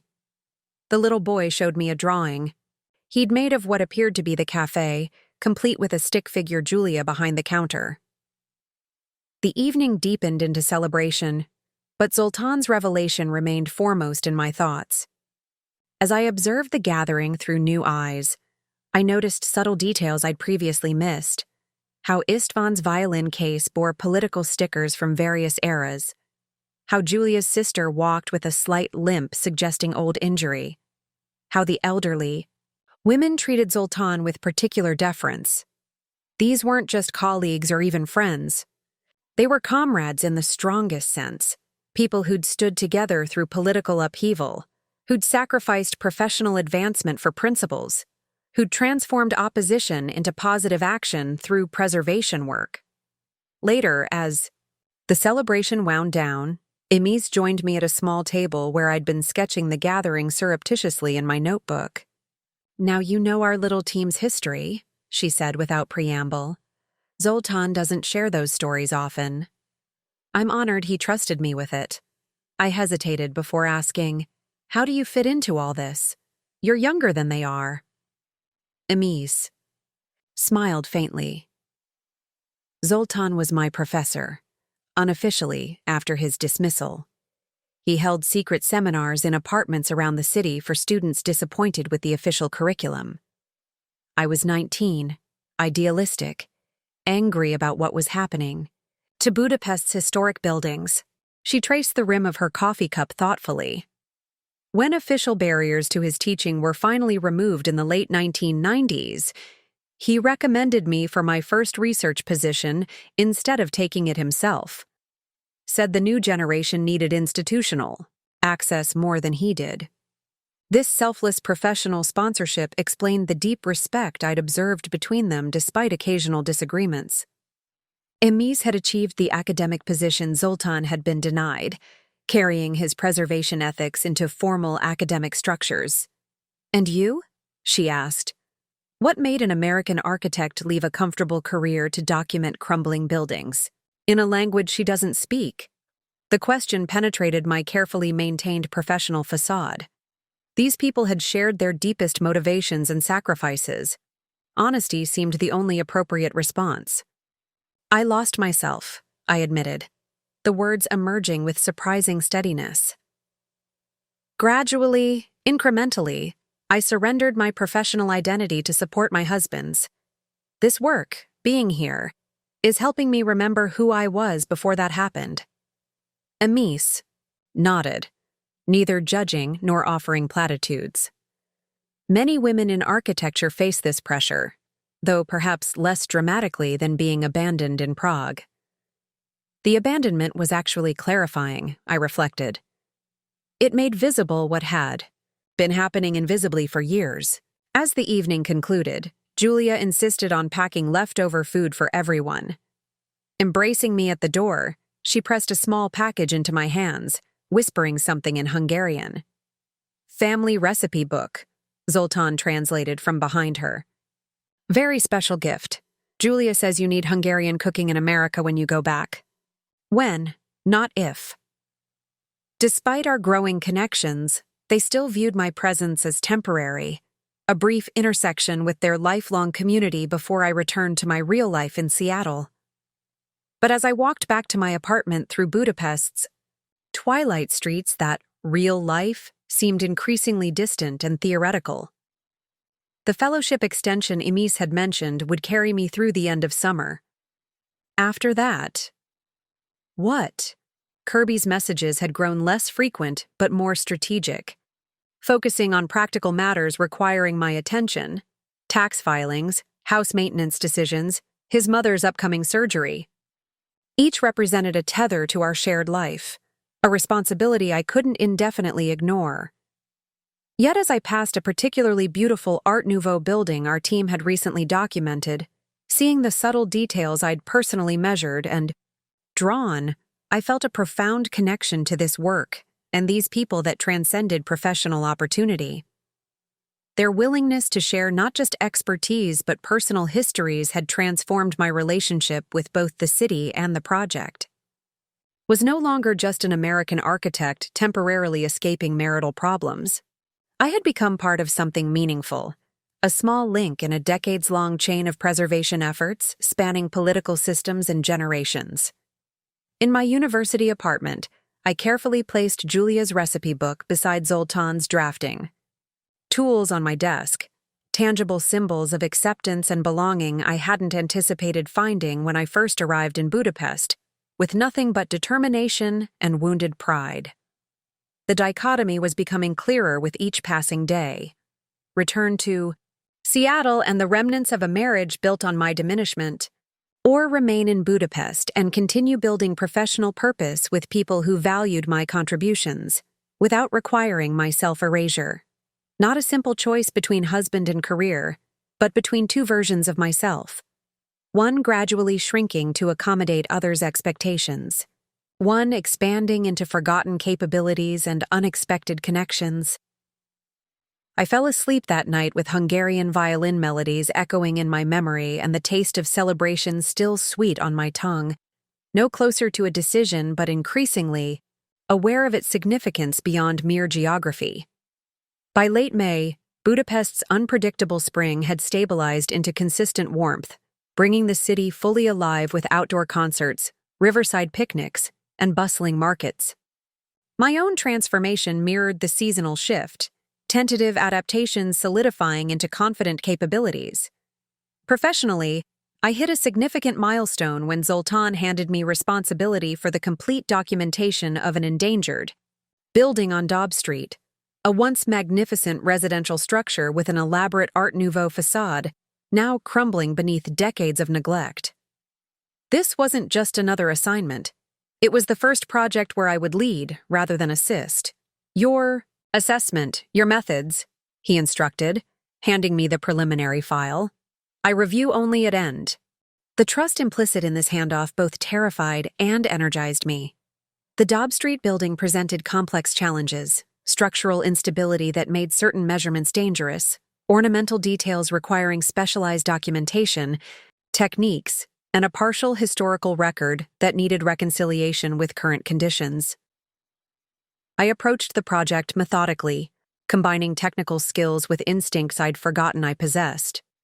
Years of subduing my professional opinions in deference to Kirby's preferences had dulled my confidence in my own judgment. Now, faced with decisions that were mine alone, I rediscovered the architect who had once fearlessly defended design choices to skeptical professors. My body had changed too. The daily physical demands of preservation work, climbing, measuring, sketching for hours in awkward positions, had strengthened muscles long dormant from Seattle's comfortable routines. My hands, once manicured for social appearances, now bore calluses from tools and pencils. My skin had tanned from outdoor work, and I'd cut my hair shorter for practical field work, changes that startled me occasionally when catching my reflection in windows. Language barriers gradually diminished, as my Hungarian vocabulary expanded beyond architectural terminology. I could now manage basic transactions and social pleasantries without resorting to charades. More significantly, I began to comprehend team discussions, catching the essence of technical debates even when specific terms eluded me. One drizzly afternoon, as I worked alone measuring deteriorating terracotta elements on the Dobb Street building's third floor, Miklos arrived unexpectedly with coffee and pastries. "Thought you might need energy," he explained, setting up our impromptu break in a relatively dry corner of the scaffold. "Also, wanted to see your documentation method. Is different from Zoltan's traditional approach, yes?" I showed him the hybrid system I'd developed, combining traditional hand measurements with digital photogrammetry techniques I'd learned in graduate school, but rarely applied in practice. "This gives us both precise measurements and three-dimensional relationships," I explained. "See how the facade deterioration patterns become visible when mapped this way? It suggests water damage from altered roofline drainage rather than material failure." Miklos studied my drawings with growing excitement. "This proves my theory about the 1950s renovations. The communist-era modifications changed the water paths." He looked at me with newfound respect. "You must present this at our department meeting. Everyone should use this method." His enthusiasm dismantled another small piece of my lingering professional insecurity. This wasn't courtesy or condescension toward the foreign architect. It was genuine recognition of valuable methodology I'd contributed. The department meeting Miklos mentioned was scheduled for the following week. When Amis asked for project updates, I nervously presented my findings on the Dobb Street building, explaining the documentation approach and resulting insights about deterioration patterns. To my surprise, the presentation sparked an energetic discussion among the Hungarian preservationists. Zoltan questioned some aspects of my method but acknowledged its advantages for certain conditions. Other team members requested demonstrations for their own projects. Amis took comprehensive notes, clearly considering broader applications. "The combined approach will be incorporated into our documentation guidelines," she announced as the meeting concluded. "Sheila will develop a standardized methodology for the team to implement." This official adoption of my professional contribution marked a watershed moment. For years, my ideas had been politely acknowledged, then subtly dismissed in Seattle, not through explicit rejection, but through the soft erosion of being perpetually deprioritized against more pressing concerns. Leaving the meeting, Catalin linked her arm through mine. Now you are truly part of the team. You have changed how we work. I just applied techniques I learned years ago. I demurred. No, she insisted. You found new application for old knowledge. This is not small thing. That evening, I received a rare email from Leslie in Seattle. Sheila, hope you're well. Saw your methodology presentation was shared through the International Heritage Conservation Listserv today. MS Varga credited you with an innovative approach to facade documentation that's being implemented across their Budapest projects. Several colleagues here are quite impressed, myself included. This is exactly the kind of work you always wanted to do. Proud of you. Let me know if you're planning to return to Seattle anytime soon. There's growing interest in your expertise. The European preservation community was small enough that word traveled quickly, but I hadn't anticipated my work reaching back to Seattle so directly. The validation from former colleagues, people who had known me before I became primarily Kirby's wife, carried profound significance. As if summoned by this professional recognition, Kirby's communication strategy shifted again. His latest email acknowledged my work more directly than ever before. Sheila, I've heard through architecture circles that you're doing impressive work in Budapest. I always knew you were talented. When you're ready to come home, we should discuss how you might continue some professional involvement while we rebuild our marriage. I've been doing a lot of thinking about how I took you for granted. The carefully worded message revealed his adaptable manipulation. Having failed to prompt my return through guilt, anger, or practical entanglements, he now attempted to position himself as supportive of my professional identity. Yet the condescension remained evident in phrases like, some professional involvement, and the implication that my career would remain secondary to rebuilding our marriage. Months earlier, this apparent support might have seemed progressive and appealing.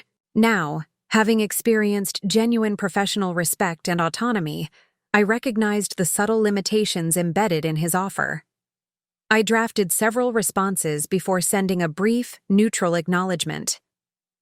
Thank you for your support. I'm fully engaged. With the preservation project here through at least August, we'll discuss future plans when there's more clarity on both sides. My growing confidence extended beyond professional realms into daily life.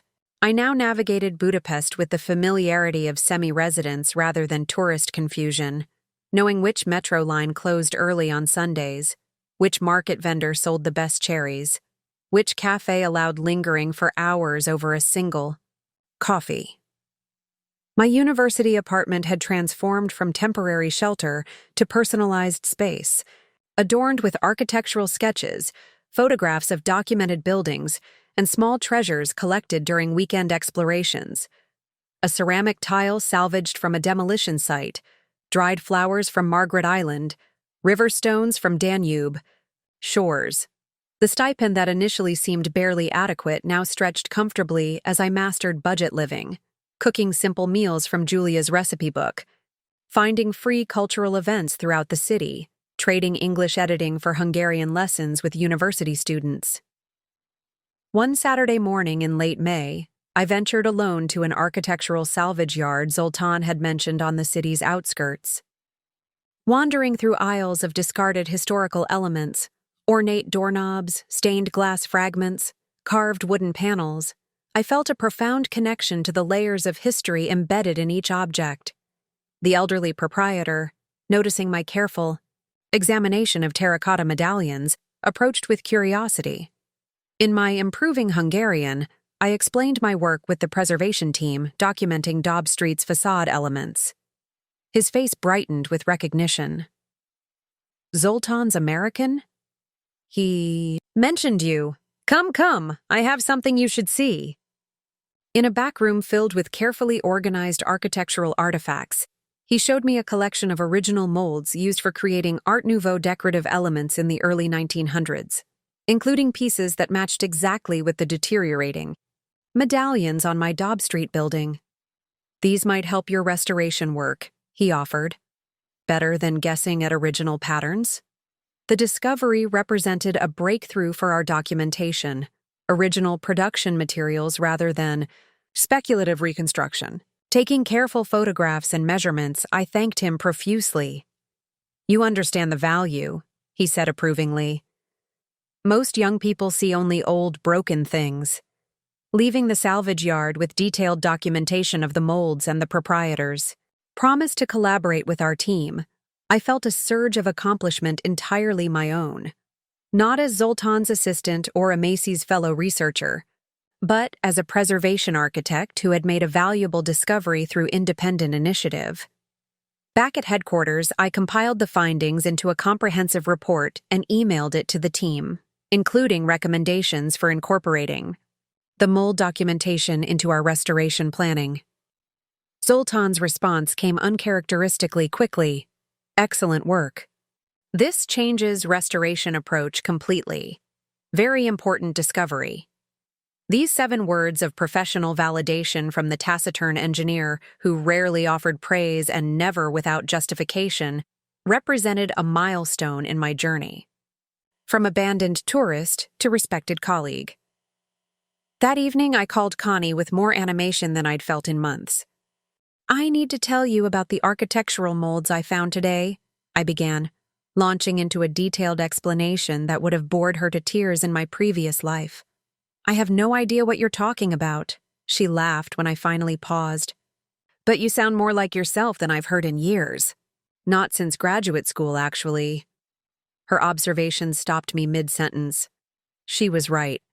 The passionate engagement with architectural details, the excitement about historical discoveries, the satisfaction in solving preservation challenges. These had been fundamental to my identity before gradually being subordinated to Kirby's interests and needs. "I feel more like myself," I admitted. "Sometimes I barely recognize the person I became in Seattle." "The question is," Connie said gently, "which version stays when you come home? The architect who discovers historical molds and develops documentation methods? Or the wife who plans dinner parties and manages Kirby's social calendar?" Her question crystallized the fundamental choice awaiting me, not just between Budapest and Seattle, or between separation and reconciliation, but between 2 versions of myself, only one of which now felt authentic. "I don't know if both versions can coexist," I said quietly. "Maybe that's the real discovery you needed to make in Budapest," my sister replied. "More important than any architectural molds." June arrived with a heat wave that settled over Budapest like a heavy blanket. The Danube glistened under relentless sun, and work schedules shifted earlier to avoid afternoon temperatures that made precise measurements nearly impossible. Despite the challenging conditions, our documentation of endangered buildings continued. With growing urgency, developers were increasing pressure on property owners, and several historically significant structures had received demolition notifications. On the first Monday of the month, Emise called an emergency team meeting. Her typically composed demeanor showed unusual tension as she addressed the gathered researchers. "The Ministry of Heritage has approved partial funding for our implementation phase," she announced. "Not the full amount requested, but enough to begin restoration work on 2 priority buildings." This news should have prompted celebration, but Amice's expression remained grave. "The developers have accelerated their timeline. The Dobb Street property owner is considering their purchase offer despite the historical protection filing. We have perhaps 8 weeks to implement demonstrable restoration work before legal challenges begin." The stakes suddenly elevated from documentation to active intervention, not just recording history, but physically preserving it against commercial interests. The team immediately launched into strategic planning, with Zoltan and Amice assigning responsibilities based on expertise. Sheila will lead the terracotta restoration component, Zoltan stated without preamble. Her Seattle experience with similar techniques is most relevant. Miklos will assist. I looked up in surprise. Leading research documentation was one thing. Directing a crucial restoration element with limited time and funding was another level of responsibility entirely. This position should go to someone permanent, I objected quietly. My fellowship ends in August. Actually, Amis interjected, that's another matter we need to discuss. She slid a folder across the table toward me. The university department has approved a 1-year visiting researcher position beginning in September. Full teaching and restoration responsibilities with appropriate visa sponsorship. The conference room fell silent as I stared at the official letter inside the folder. Budapest University of Technology and Economics formally invited me to join their architectural conservation faculty as a visiting researcher specializing in decorative facade restoration techniques. This is a real position, Emis continued. Competitive salary, benefits, professional development opportunities, not charity or temporary accommodation. She emphasized these last points, understanding my need for legitimate professional recognition rather than sympathetic placement. We want you to stay, Catalin added simply. You belong with this work. The offer represented everything I'd hoped. For professionally, meaningful preservation work, academic connection, international experience. Yet it also forced the decision I'd been avoiding since April. Temporary separation from Kirby was one thing, but committing to another year abroad would fundamentally reshape our marriage, or end it. I need time to consider this, I managed, grateful when Amis smoothly transitioned back to implementation planning for the funded restoration. That evening, I walked along the Danube embankment, watching sunset illuminate the city's architectural treasures. The formal position offer had crystallized what had been gradually emerging for months. I had built something valuable in Budapest, professionally and personally. Leaving in August would mean abandoning not just meaningful work, but also this unexpected community that had embraced me. Yet Seattle held its own claims, a house I'd helped design, friendships, however attenuated, family connections, and the complex, damaged relationship with Kirby that remained unresolved. Our marriage had become a building with serious structural flaws, but demolition wasn't the only option. Renovation, though difficult, remained possible if both parties committed to the work. My phone buzzed with a text from Kirby. Happy anniversary, Sheila. 5 years today. Remember our dinner at Canlis? I miss you. We should talk about the future. The anniversary had completely slipped my mind, a telling omission that sparked both guilt and clarity. The marriage that had once been central to my identity had become peripheral to my daily existence. Whether through his actions or my response to them, we had drifted toward disconnection long before Prague. I called Kirby directly, our first real-time conversation since the abandonment. Sheila? His voice held disbelief. You actually called. It's our anniversary, I acknowledged. It seemed appropriate to talk. I've missed you so much, he began, words tumbling out in practiced cadence. These months have given me perspective on how much I took you for granted, Kirby, I interrupted gently. I've been offered a position in Budapest, a year-long appointment beginning in September. Silence stretched between us, spanning thousands of miles and months of separation. You can't be serious, he finally said. A real job? In Hungary? A visiting researcher position at the university, I confirmed. Teaching and directing facade restoration projects? But what about us, our life here? You can't just relocate? Permanently. It's not permanent, I clarified. It's 1 year, but it is a legitimate career opportunity, something I haven't had in a long time. His tone shifted, professional negotiation replacing emotional appeal. We could make this work. I could visit regularly, maybe even work remotely for a few weeks, at a time. Companies are more flexible now.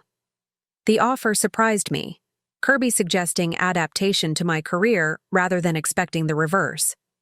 Was this genuine growth or simply tactical repositioning to maintain control? That's something to consider, I acknowledged. But first, we need to address what happened in Prague. Not just the abandonment itself, but the patterns it revealed in our relationship. I made a terrible mistake, he conceded. The guys were egging me on, we'd been drinking. It's not about one bad decision, I interrupted. It's about the foundation underneath it. How we gradually built a marriage where my needs and aspirations became secondary, where I became an accessory to your life rather than a partner in it. This time, his silence felt less defensive, more contemplative. I think, I continued carefully, that we both need to decide if we want to rebuild something different or acknowledge that the original structure wasn't sound. I want to try, he said finally. Whatever it takes.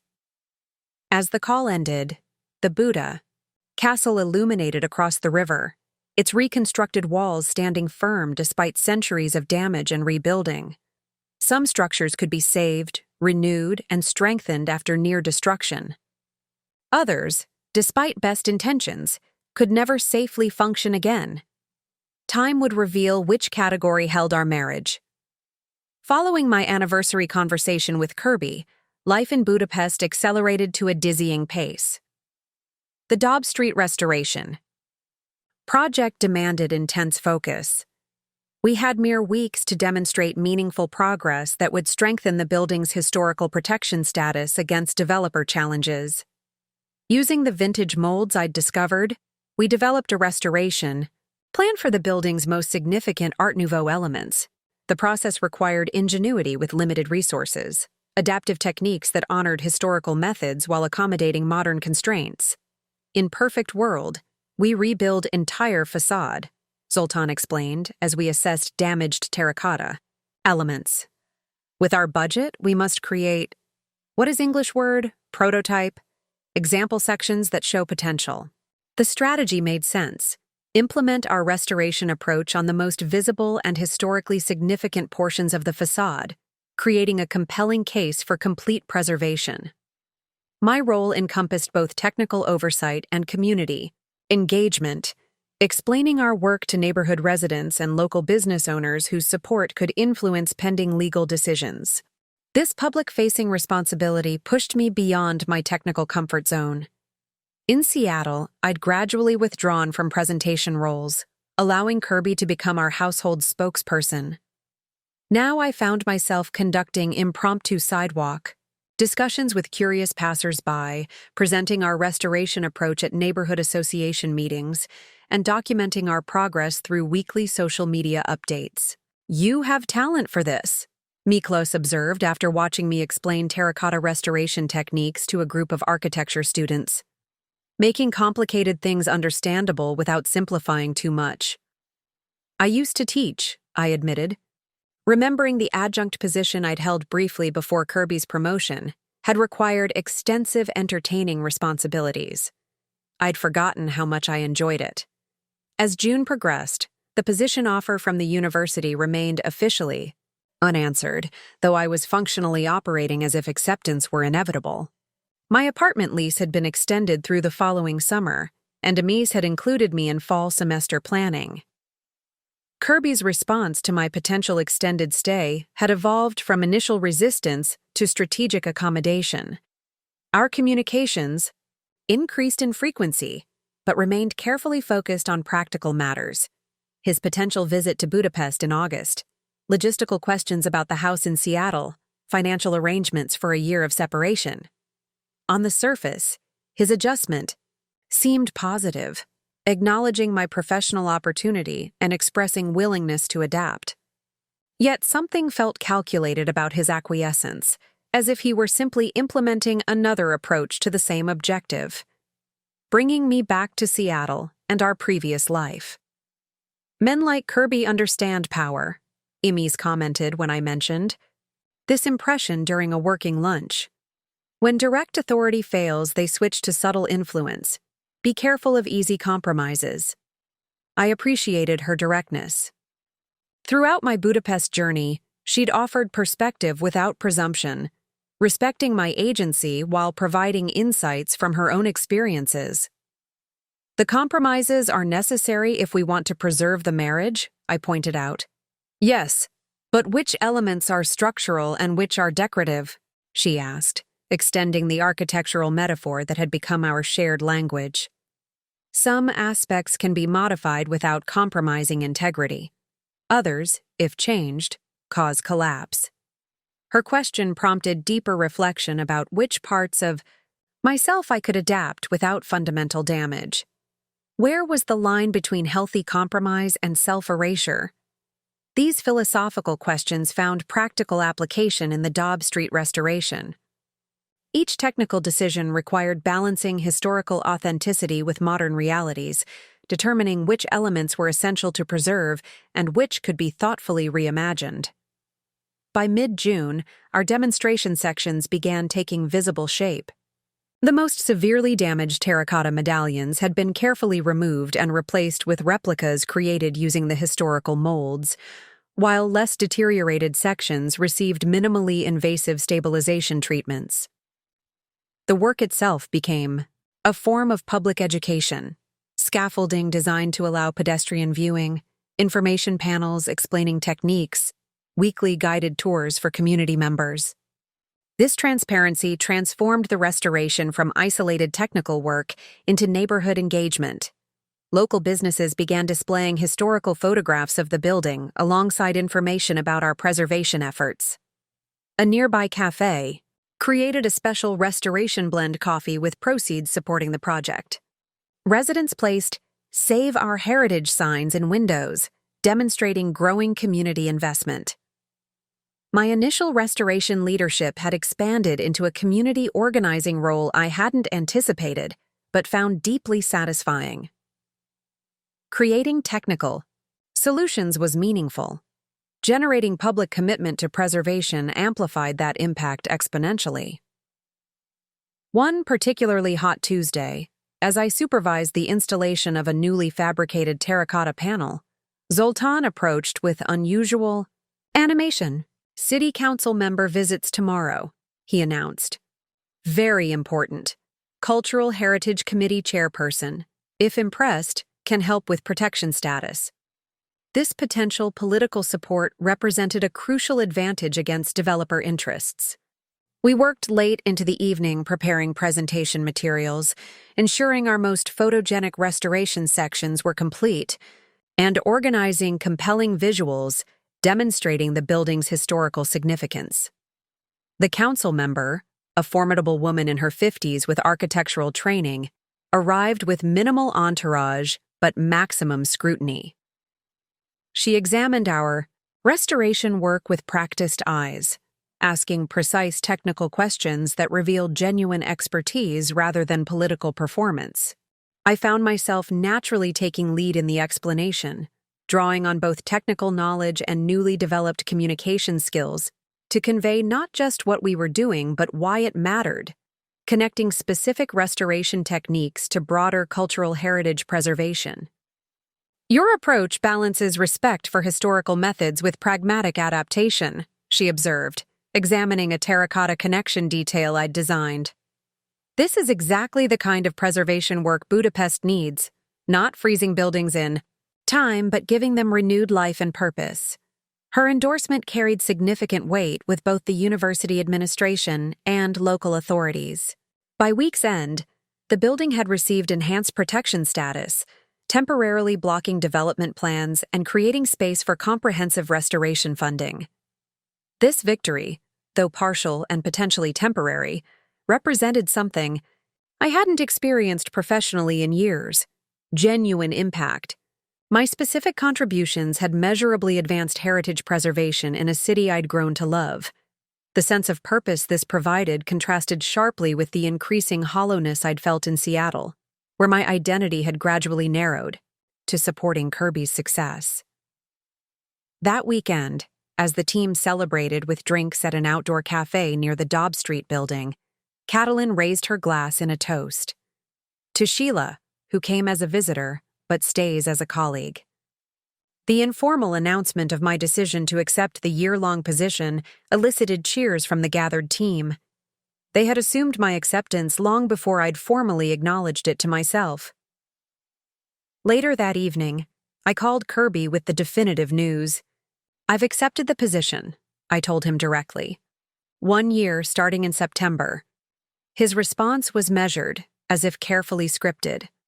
"I understand. It's a great opportunity. We'll make it work somehow." I wondered which we he meant, us. As a couple navigating long-distance marriage, or him and his support system managing my absence? Either way, the casual acceptance felt disconnected from the husband who had once reacted with passive-aggressive disappointment when I considered a 3-day conference in Portland. The conversation left me unsettled. Not because he opposed my decision, but because his support felt performative rather than genuine, another strategy rather than true evolution. As I walked home through Budapest's evening streets, buildings glowing in the golden hour light, I realized I was building something new in multiple dimensions, not just restoration projects or professional identity, but an authentic life aligned with my values and capabilities. The question remaining was whether that new construction could incorporate elements of my previous life, or if it required starting from a clear foundation.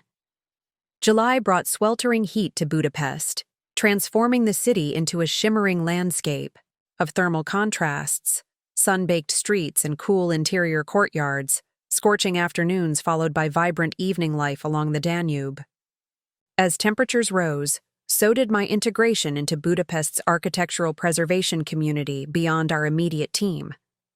The successful protection status for the Dobb Street building had generated attention throughout heritage conservation circles. What began as a small technical presentation about our terracotta restoration methods evolved into invitations to speak at professional gatherings, contribute to preservation publications, and consult on other endangered buildings throughout the district. "Your approach bridges old and new thinking," explained Victor Nemeth, Leslie's Hungarian contact who had initially considered hiring me before Amiza's offer materialized. Now director of a prestigious conservation firm, he invited me to review their restoration plans for a historic bathhouse.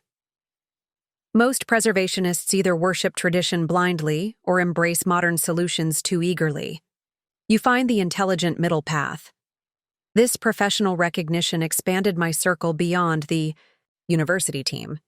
I found myself welcomed into Budapest's tight-knit community of heritage architects, invited to their monthly gatherings at a centuries-old pub near the Castle District, included in passionate debates about preservation philosophy, consulted on challenging technical problems. These connections weren't merely professional. After years of socializing primarily with Kirby's colleagues and their partners, I rediscovered the pleasure of relationships built around shared passion rather than obligation. These architects, historians, and craftspeople became friends who invited me to weekend excursions to historic villages, home-cooked dinners in centuries-old apartments, and impromptu sketching sessions at architectural landmarks. My improved Hungarian facilitated deeper connections with neighbors and local shopkeepers. The elderly baker who had initially communicated through elaborate pantomime now greeted me with conversations about weekend plans. The neighborhood librarian reserved architectural journals she thought might interest me. The family-owned paprika shop began preparing my regular order when they spotted me approaching. These small recognitions created a sense of belonging I hadn't anticipated when first arriving as a disoriented, abandoned tourist. Budapest was becoming not just a workplace, but a home, with the intricate social web that defined meaningful residence rather than temporary accommodation. My most unexpected connection formed with Magda, Zoltan, and Julia's daughter, who returned to Budapest for a summer research project. Despite our 15-year age difference, we developed an immediate rapport during weekend dinners at her parents' apartment. "You remind me of my professors who survived political transitions," she observed during one of our conversations on her parents' balcony. "Forced reinvention creates distinctive resilience." That seems like an extreme comparison to my situation, I objected. Different scale, similar pattern, she insisted. External circumstances destroyed assumptions about your future. Instead of collapsing, you built something new. Her perspective, viewing my journey through Hungary's historical lens of adaptation to radical change, offered fresh insight into my own transformation. The parallel wasn't perfect, but it contained meaningful truth. Disruption, while painful, could catalyze growth that comfort never demanded. Magda's biological research focused on ecosystem resilience after disturbance, how natural systems rebuilt themselves following catastrophic events. Our conversations often bridged our seemingly disparate fields, finding unexpected parallels between architectural and ecological restoration principles. In both our domains, she explained during a walking tour of Jewish quarter buildings I was documenting, the question isn't whether we can perfectly recreate what existed before disruption. It's whether we can establish new functionality that honors historical patterns while adapting to changed conditions. This framework, honoring the past while building appropriate adaptations, offered a powerful metaphor for personal reconstruction as well. Perhaps the goal wasn't restoring my marriage exactly as it had been, but creating something new that incorporated valuable elements while correcting fundamental flaws. The email arrived on a sweltering Thursday afternoon in late July. Its subject, line deceptively mundane. Flight details, Budapest visit. Sheila finally arranged 2 weeks away from the office. Arriving Bud on August 5th, returning August 19th. Booked a serviced apartment near the university so I can experience your new life properly. Looking forward to seeing you and discussing our future in person. Love, Kirby. The message's casual tone belied its significance. After 4 months of separation following his Prague abandonment, my husband was coming to Budapest. Not for a brief diplomatic mission, but for an extended stay that would require substantive interaction rather than superficial reconciliation gestures. Emotions collided as I stared at the screen. Anxiety about navigating this visit while maintaining professional responsibilities, curiosity about how he would engage with my Budapest life, uncertainty about my own feelings after months of independent evolution. With just over a week until his arrival, practical questions emerged alongside emotional ones. How much time should I allocate to him versus work obligations? Should I introduce him to colleagues or keep professional and personal realms separate? What expectations had he built about this visit's purpose and outcomes? The team noticed my distraction during afternoon measurements at our newest documentation site. Bad news from home? Catalin asked as we packed equipment at day's end. My husband arrives next week, I explained. He's staying for 2 weeks. Her eyebrows rose slightly. The one who left you in Prague? The same. Interesting timing, she observed. Just as the Dobb Street presentation to international funders approaches. The coincidence hadn't escaped me. The prestigious International Heritage Fund Committee would evaluate our restoration work during Kirby's visit, a crucial opportunity that could secure funding for the project's completion and enhance my professional standing before beginning the academic position. That evening, I mentioned Kirby's impending visit during the weekly dinner at Zoltan and Julia's apartment. Their reactions revealed the protective bond that had formed over months, Julia's concerned frown, Zoltan's immediate offer to be busy with work if I needed reasons to limit Kirby's presence. You've built something valuable here, Emis reminded me over after-dinner coffee on the balcony. Don't forget that during his visit. Their concern touched me deeply while highlighting how my perspective had shifted. In March, Kirby's approval had been my primary reference point for decisions. Now, these colleagues-turned-friends provided the supportive community that validated my professional worth and personal choices. The weekend before Kirby's arrival, I found myself methodically preparing both physically and emotionally. I cleaned my small apartment, creating space for his inevitable presence there while maintaining boundaries. The desk with ongoing project work remained deliberately untouched, my professional domain even within personal space. I reviewed our communication since Prague, noting the evolution from his initial anger through manipulation to strategic accommodation. The pattern revealed a person adapting tactics rather than demonstrating genuine growth. Each approach aimed at restoring the status quo rather than building an equitable new relationship. Yet fairness demanded acknowledging my own responsibility in our marriage's deterioration. I had participated in the gradual erosion of my independence, accepting incremental compromises that accumulated into significant self-diminishment. If reconciliation remained possible, it required honest confrontation with these patterns from both sides. Sunday evening found me sketching absent-mindedly in a cafe near the Danube, Budapest's iconic parliament building glowing across the river as twilight deepened.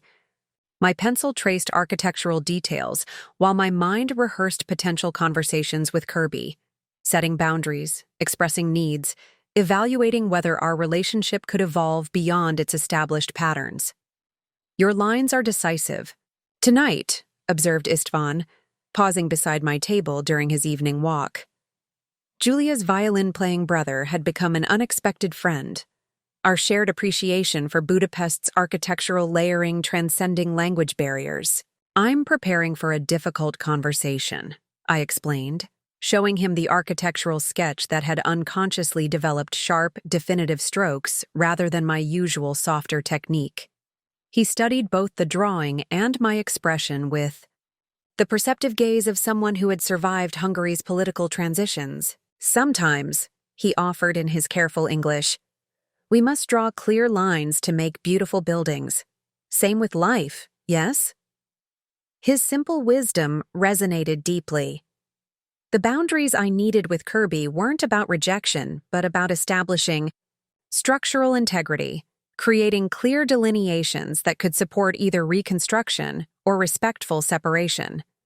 As I walked home through Budapest's evening streets, the city that had initially represented escape now embodied possibility. Whatever Kirby brought to this reunion, sincere reconciliation or sophisticated manipulation, I would meet him not as the abandoned wife from Prague, but as the architect who had rebuilt her foundation brick by deliberate brick. Budapest's Ferenc. Liszt International Airport buzzed with typical summer activity. Tourists arriving with eager expressions, locals returning with comfortable familiarity. I stood in the arrivals hall, simultaneously inside and outside the scene, watching doors slide open to release waves of travelers into waiting embraces. When Kirby emerged, the dissonance was immediate. He looked exactly as I remembered, yet somehow unfamiliar, like revisiting a childhood home to find everything slightly smaller than memory insisted. His designer travel clothes and carefully styled hair represented the Seattle life I'd inhabited for years, now viewed through the lens of my Budapest transformation. His face brightened upon spotting me, relief visible in his expression. Perhaps he'd harbored doubts I would actually meet him. The embrace that followed felt mechanical, our bodies no longer fitting together with the unconscious familiarity of shared daily life. "You look different," he said, holding me at arm's length for inspection. His tone suggested he couldn't determine whether this difference was improvement or deterioration. 4 months will do that, I replied, taking his carry-on as we headed toward the airport exit. How was your flight?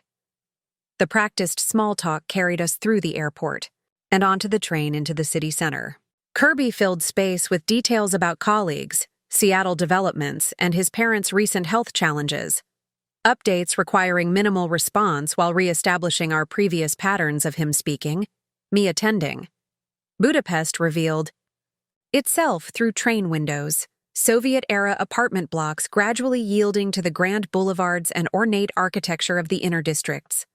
Kirby observed the passing landscape with the slightly detached assessment of a tourist evaluating a destination's worthiness.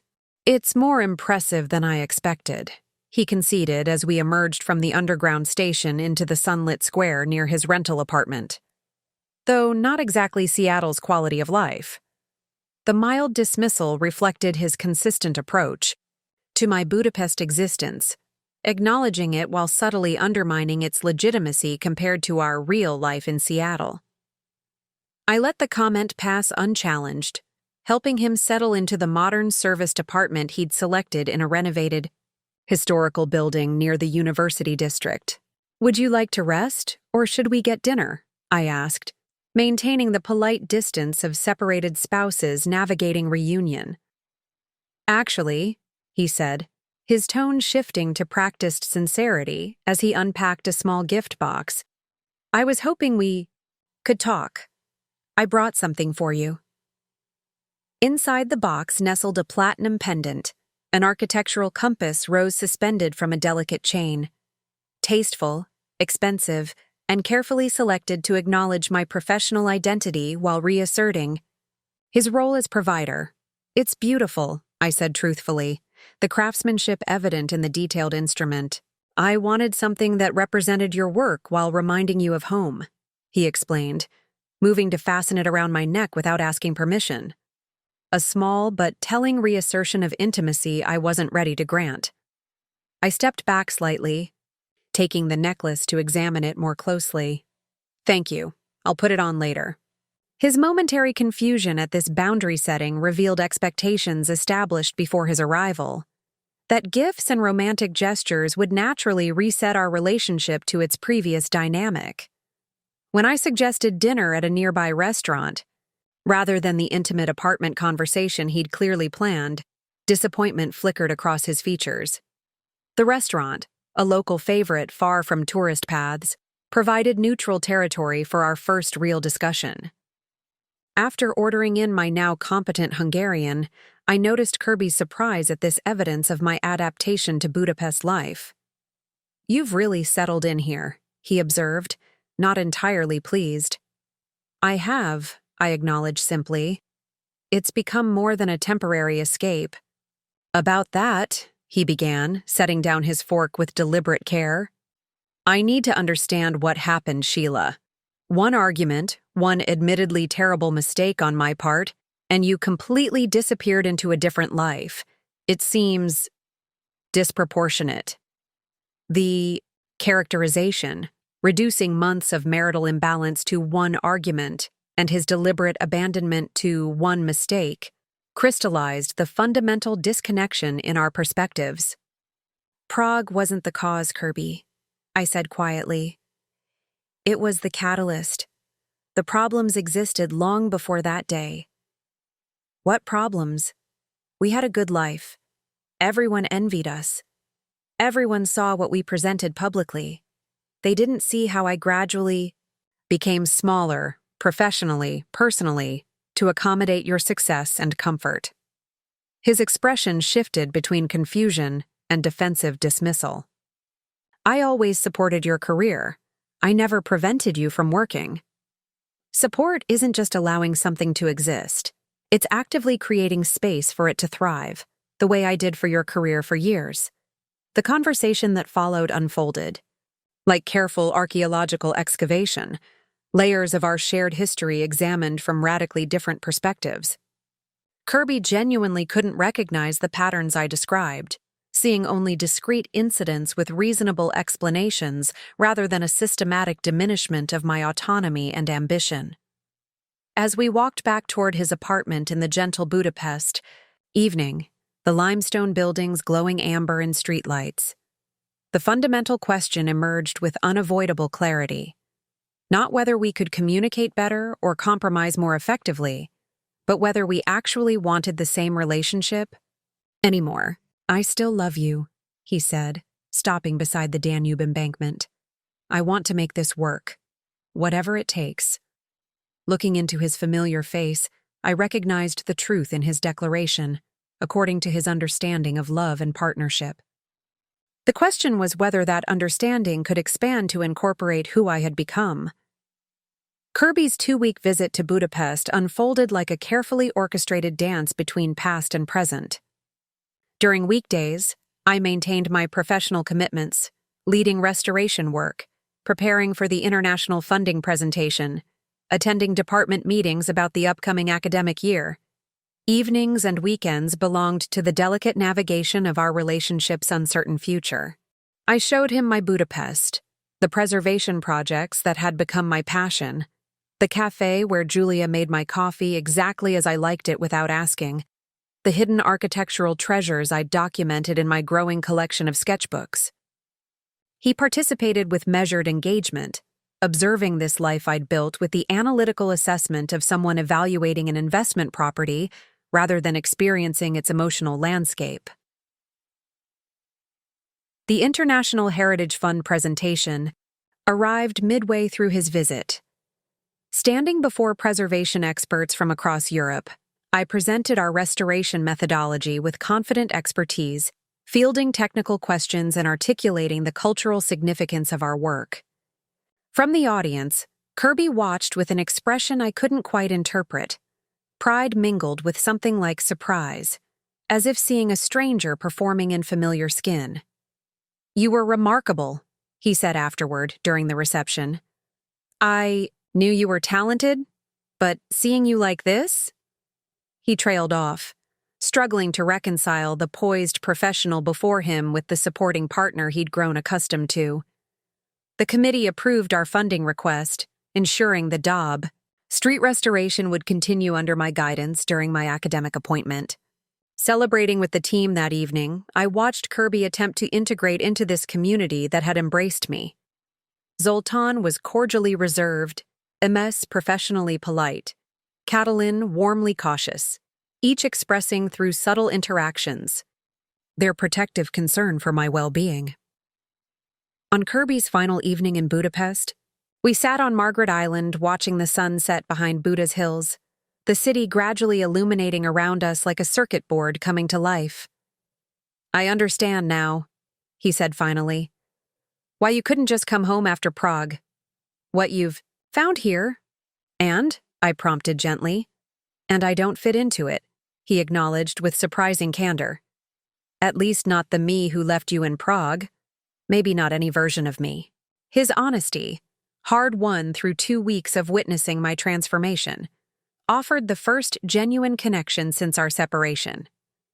Not agreement or reconciliation, but authentic recognition of reality. "I think we need to formally separate," I said, the words emerging with calm certainty rather than emotional turbulence. "Give ourselves space to determine whether we're growing in compatible directions or simply different ones." He nodded slowly, resignation gradually yielding to respect. "Your revenge was perfect, you know." "Revenge? Building a life that proves you never needed me at all." I touched his hand gently. "It wasn't revenge, Kirby. It was resurrection." As his plane departed the following morning, I stood on my small university apartment balcony, watching it diminish against the Budapest sky. Not an ending, but a clarification, the beginning of honest separation rather than ambiguous limbo. My phone chimed with a message from Zoltan. "Meeting 10 a.m., new project, important work." Life continued, purposeful and meaningful in this city that had transformed from escape to home. The abandoned wife from Prague had disappeared entirely, replaced by an architect who had carefully, deliberately rebuilt herself from solid foundation. Up next, you've got 2 more standout stories right on your screen. If this one hit the mark, you won't want to pass these up. Just click and check them out. And don't forget to subscribe and turn on the notification bell so you don't miss any upload from us.